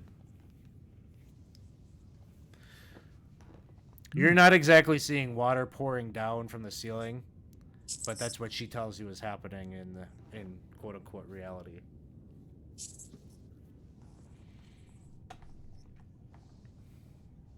What about the smear on this wall? She says she doesn't know what you're talking about. Does it look fresh? Yeah, it's still wet. It's like dripping down the grooves, starting to kind of fill in some of those grooves that are patterned on the wall. They're making us see things. Yes, they certainly are. Well, if someone's hurt, and that actually is what's there, I wouldn't want to leave them to whatever's down here. But Lucy does not see it. But I see it too. But I don't even know anymore, dude. Dude! You're corrupting me, Jarl. No, stop. I'm Well- relying on what Lucy sees because her mind is not affected. We Yeah. know that our minds are. We know that what we are seeing is Do not we? real. Do we really want to go in the direction that it seems to be pointing us? It is not where we are heading. Even though I'm sure it's not gonna matter, I think Jarl will try to take a second, breathe in, breathe out. Use his, I think it's like stillness of mind or something, where he's able to remove a charm from him. Would that make a difference, or being frightened? Mechanically, like to break yourself out of this, it's kind of like Scenario's thing. There's not a Right. saving throw you're making or anything exactly now. Like you failed the saving throw. It's reality. earlier. Yeah. It's reality. You got it. Okay. Normally this works. Well, if someone is hurt over there, we should help them. Lucy doesn't see it. So it is not there. I can send the dog again and see what happens. Okay. So you're sending your dog down that way and kind of using its perception to see what it sees. Mm-hmm. Okay. So the dog begins to wander down that hallway, and you hear it kind of splish and splash, as it moves. It gets down to the T intersection here. And it notices that there's some doors here that are closed of the different colors depicted on your map. But there's one that is open. Just the corner there. Do you want it? And it seems like the smear of blood kind of ends at the corner there and then continues on the opposite side and leads into that open doorway. Well, she says there's an open door down there. Do we want her to keep going further?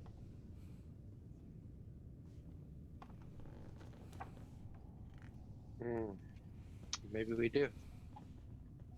I'll send. What are the Y doors? Has somebody got a key to those? It's yellow, Yellow? yellow, brown, and violet are the ones that are there. But do we have a key to the yellow ones?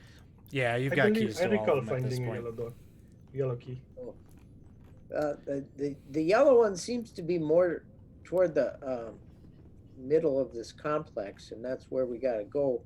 Do we want to check you this want- door right Huh? here? Do we want to check this door right across from where we just came out first? I think that's probably wise, so we don't have stuff coming up behind us, is what Sister would think. I wasn't thinking tactically, but that makes sense.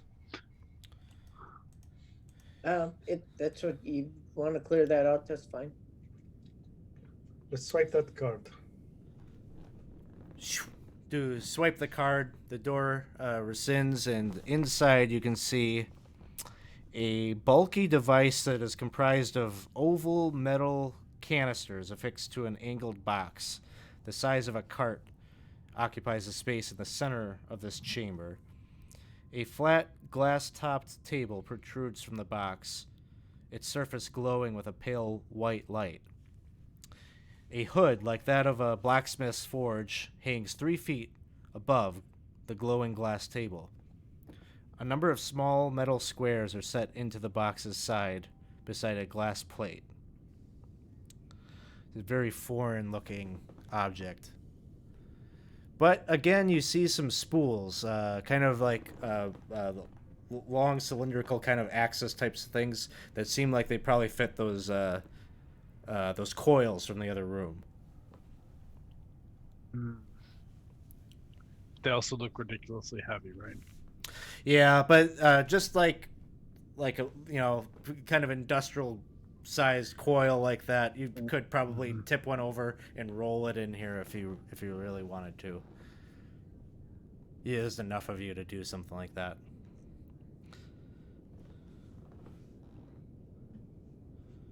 I'm ready for us to move on, unless we want to explore a little deeper. I don't see anything worth looking further at. As we kind of, if we're deciding to move, Jarl's gonna like attempt to touch the blood and see if it kind of rubs off on his hands and stuff. Make another intelligence saving throw. You have a +3. Oh, I do. You have inspiration. And inspiration. Okay, I'll use inspiration. Sure. All right. Intelligence. Inspiration at an advantage. Here we go. +3. +3, so 20. So as you touch that, you kind of get this flash, almost kind of like being in the VR tube, except this time it is a result of touching this wall. Mm-hmm. And what you see is a scene from the Borderlands. But it appears to be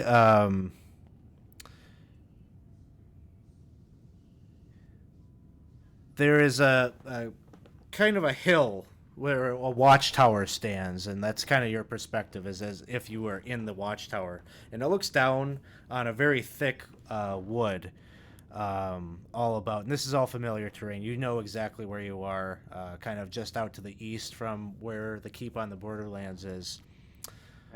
And you just hear like the sounds of battle happening out in the wood, like metal on metal screams, blood-curdling screams.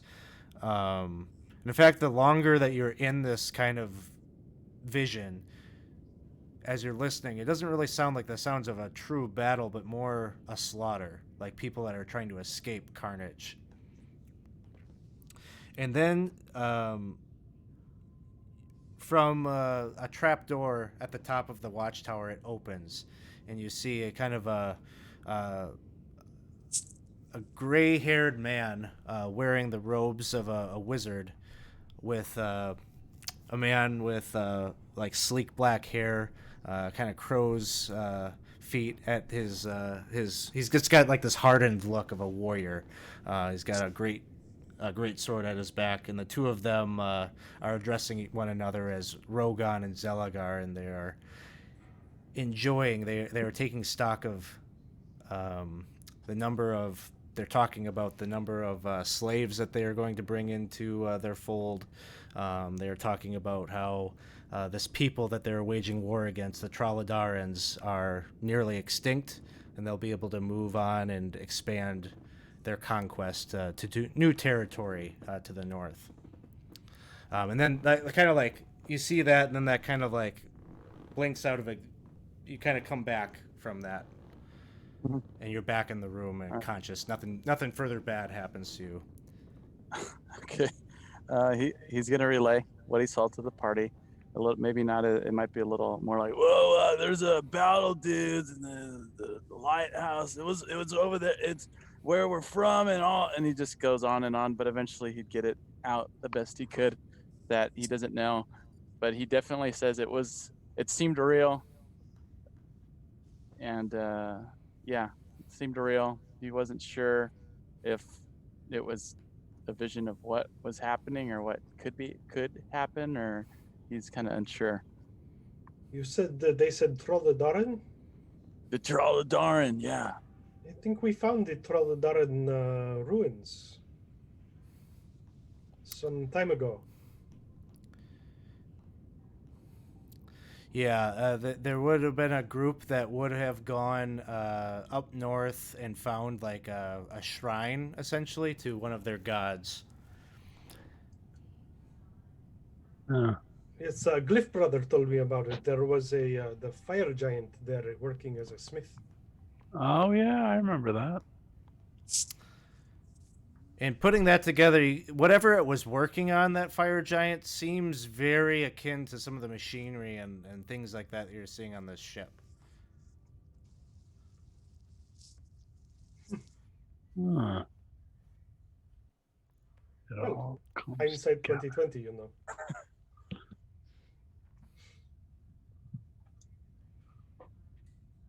So, moving on.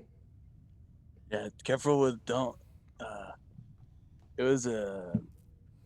It didn't feel. Did it feel? Did it? I mean, did it feel like I was in danger at all? Like when I touched it, or did it feel like maybe It was there a didn't seem strain like at all? it didn't seem like they noticed you because you were standing in plain sight when they came up Okay. to kind of survey the land. So you Okay. kind of feel like, yeah, you're not sure if it was a premonition of things to come or a memory, but one way or another, you didn't really feel like you were physically transported anywhere. Okay. Yeah. Just be aware. Don't careful with the walls, dudes. Good advice. Let's just find those discs and leave this place. I'm not liking it. I agree. Let's take a quick look in these rooms, huh? Were you planning to open up this room right here, the yellow one, before moving on? I think so. Yeah. Yes. So you swipe a yellow key card. That one opens up. And this one, I'm hoping I loaded the image of. Yes.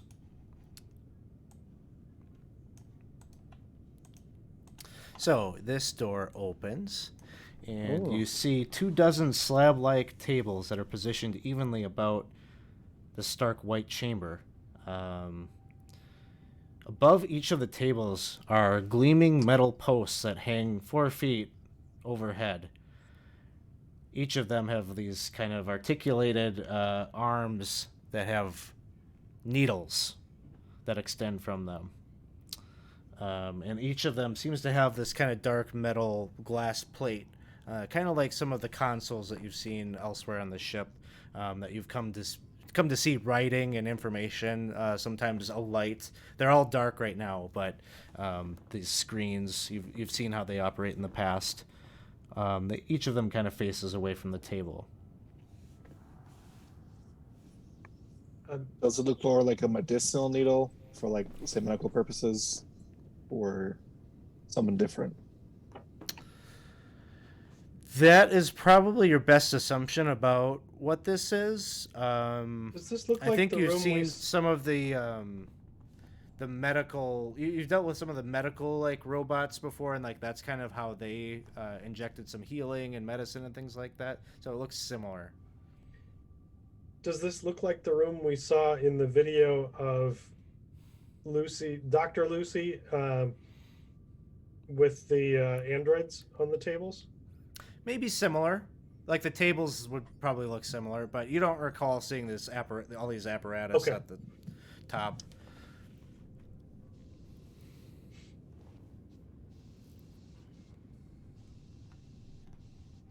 Looks like a fun place.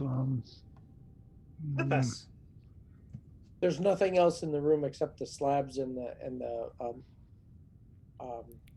machines hanging down. Yep, that's what you see in here. Well, We I go think in we should there. make a note. I'm content to move on. I am too.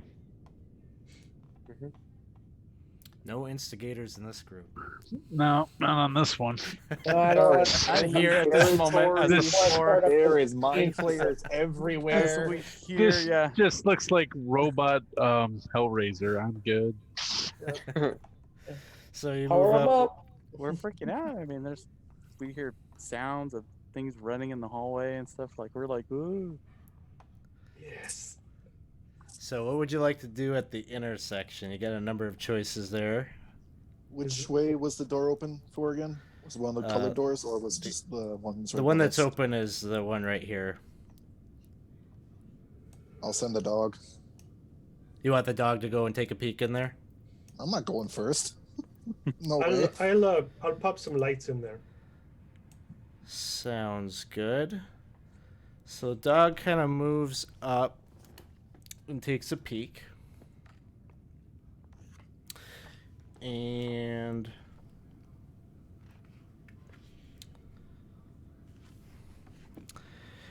inside you see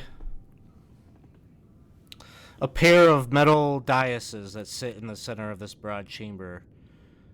Each one is accessible by a wide ramp.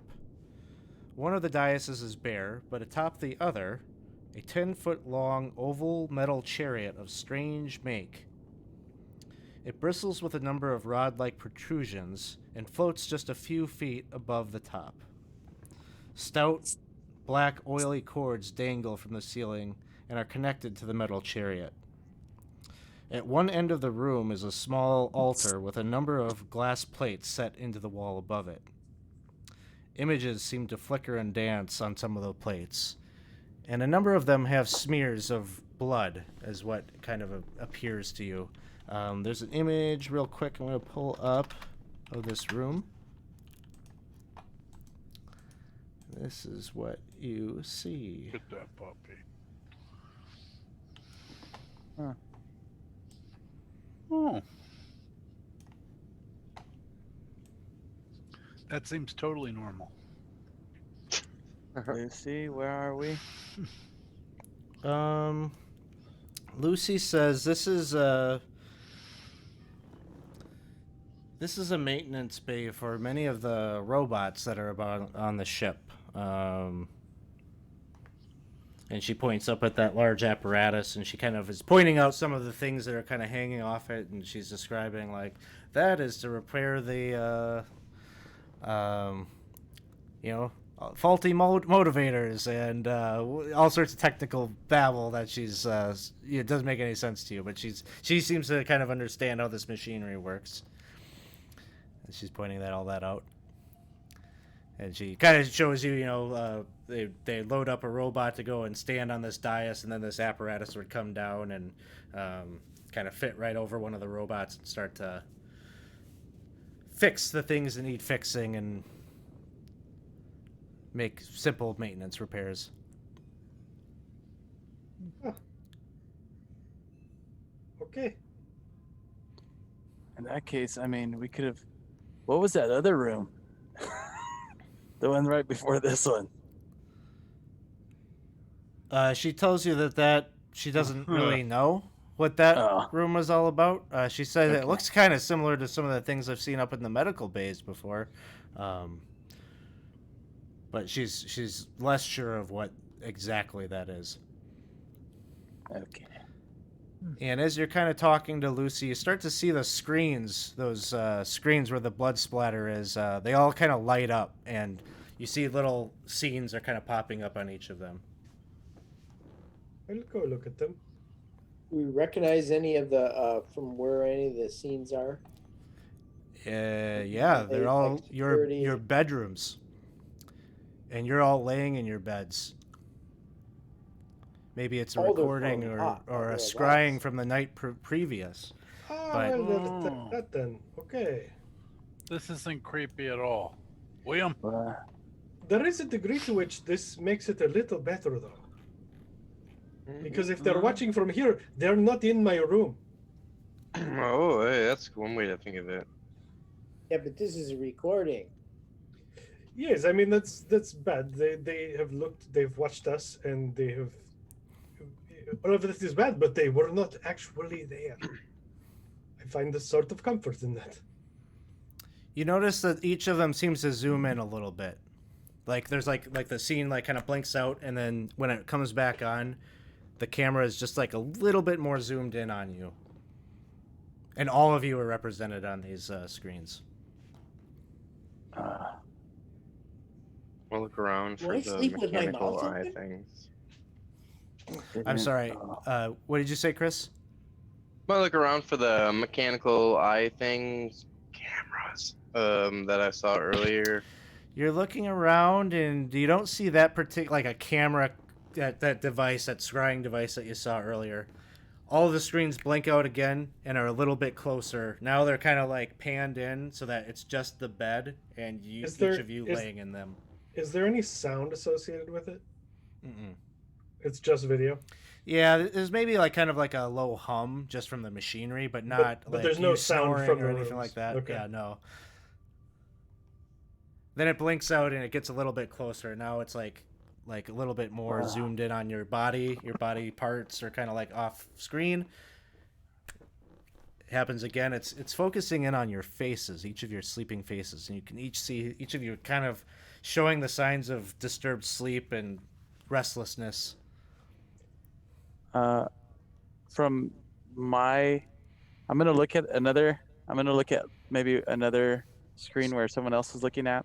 Do I see myself or do I see like, for instance, scenario?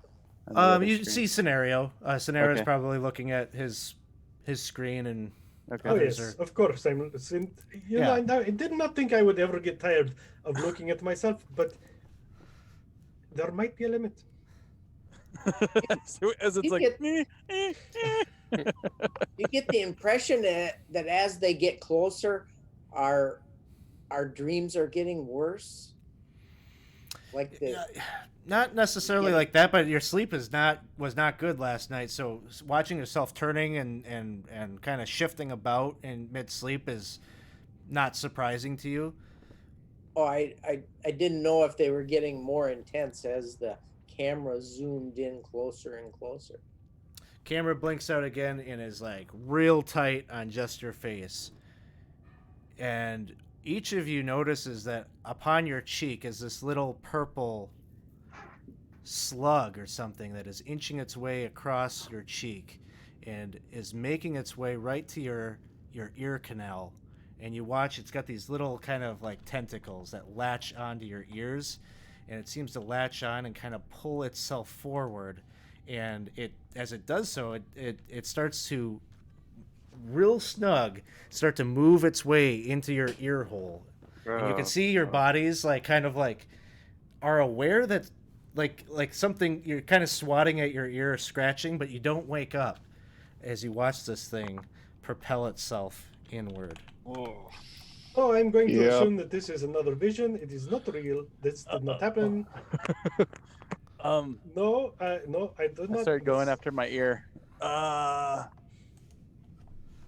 This make you feel like your brain is being eaten a little bit? And one by one, each of you loses consciousness and drops to the floor. There you go. Yeah, no. And that is where we'll end the session.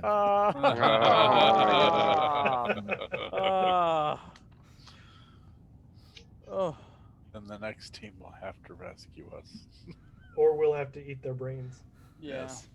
Probably wake up on a slab strapped down with one of those needles pointed at it. Yep. Damn guard dog didn't do anything. Maybe we should have broke those needles. Terrible. Let me tell you a story about Ceramorphosis. Yep. Oh no. Sandy. Sandy. Sandy, no. So, we had a Bahir that you slaughtered. So throw him on the EXP here.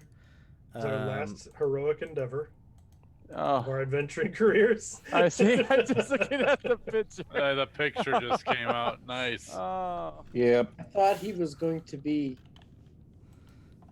damage our party and much more than he didn't really Well, get a chance to. He didn't hit anybody.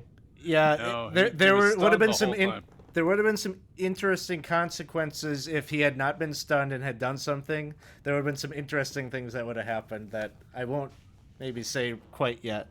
But it would have had an impact on the story probably had you not locked it down. So that was a good thing that you were able to, that Jarl was able to keep it locked down. Any paladin ability to remove tadpoles from one's brain? No, That's don't good. think I so. don't think you got that one yet. We have to. I think it's more of a cleric thing. God damn it! We have to rescue that druid. We have to find a healer. Glyph, brother. So I'm going to pad this out in terms of the EXP because we had much more of an RP and exploration session. So going just off of the monster kills and things like that wouldn't be quite fair for this one. So here we go. EXP. Shoot. Yeah, I had Raya on there. So That's all right. take if you can do that scenario, add 4,200 to your sheet, and Okay. I'll make the adjustment on the Raya sheet. But do we have any level ups there? I'm 6, now right? level I'm not 10. actually 7. Not sure. I have 27,000 XP. I think I'm actually 7. No, yeah, you're No, 7 that- heading towards That would 8. be. I mean, I'm 6 going towards 7. No, you No, should you're be 7 seven No, going going towards you're 8. 7. Okay. You are 7 and going. I don't know. I on think 8. I think I I know. Am I that 7? you're naive. looks like I'm. I think I'm 7. Expand. So. Contract. Let's see. Krusty, yes, you go up to level 7. All right. And if I get in another game, I could get to level 8, not too far from now. Or you could be a mind flayer. You never know. One or the other. Selvin, are you going to 10? I am. Nice. Woohoo! You're gonna take a level in barbarian? No. The Hey, frightful uh, Selvin is now immune to being frightened. Hey, Rage Cage Rugger, thanks for stopping by. I saw you were playing some Life is Strange last night, so thanks for stopping by. Yeah, we're just wrapping up. This is one of our community campaign games where we play some D&D Friday nights with the people that support our Patreon and sometimes with our Twitch subscribers. We always let our Patreon folks jump on into the games first, but then when we got some open spots, our Twitch subscribers come in too. So, hey, thanks for subbing. Nice. You should definitely come Nice. join us on the Discord. So, Rage Cage is joining the ambassador program with Jasper's Game Day, so that's how we Nice. Oh, very know nice. each other. So, Very cool. some of our friends, we gotta show some love for our friends that are participating in that with us this year. So, oh, you had your call. I got my call with Fenway tomorrow, so I'll get to hear what's up. So, looking forward to sharing all that news with the community here. Yeah, thanks everybody for coming and hanging out with us here tonight. Hope you had fun. The next time that we will be live will be tomorrow night with Kingmaker. Dave will be running the Kingmaker in 5e for us. And then on Sunday night at 6:30, I think it's Saltmarsh Week. It is Saltmarsh. Saltmarsh, Yep. Ghost of Saltmarsh with Paul on Sunday night at 6:30. So come back and check that out. Yeah, let's see. Do we have some friends online that we might be able to pop on over and give a raid? Let's go send some love over to someone here. How about let's go and stop by and see what Mini Terrain Domain is up to. I always catch them up at the end of their streams, but we'll stop in and say hi anyway. All right, take care, everyone. We'll see you all soon. Cheers. Thank you.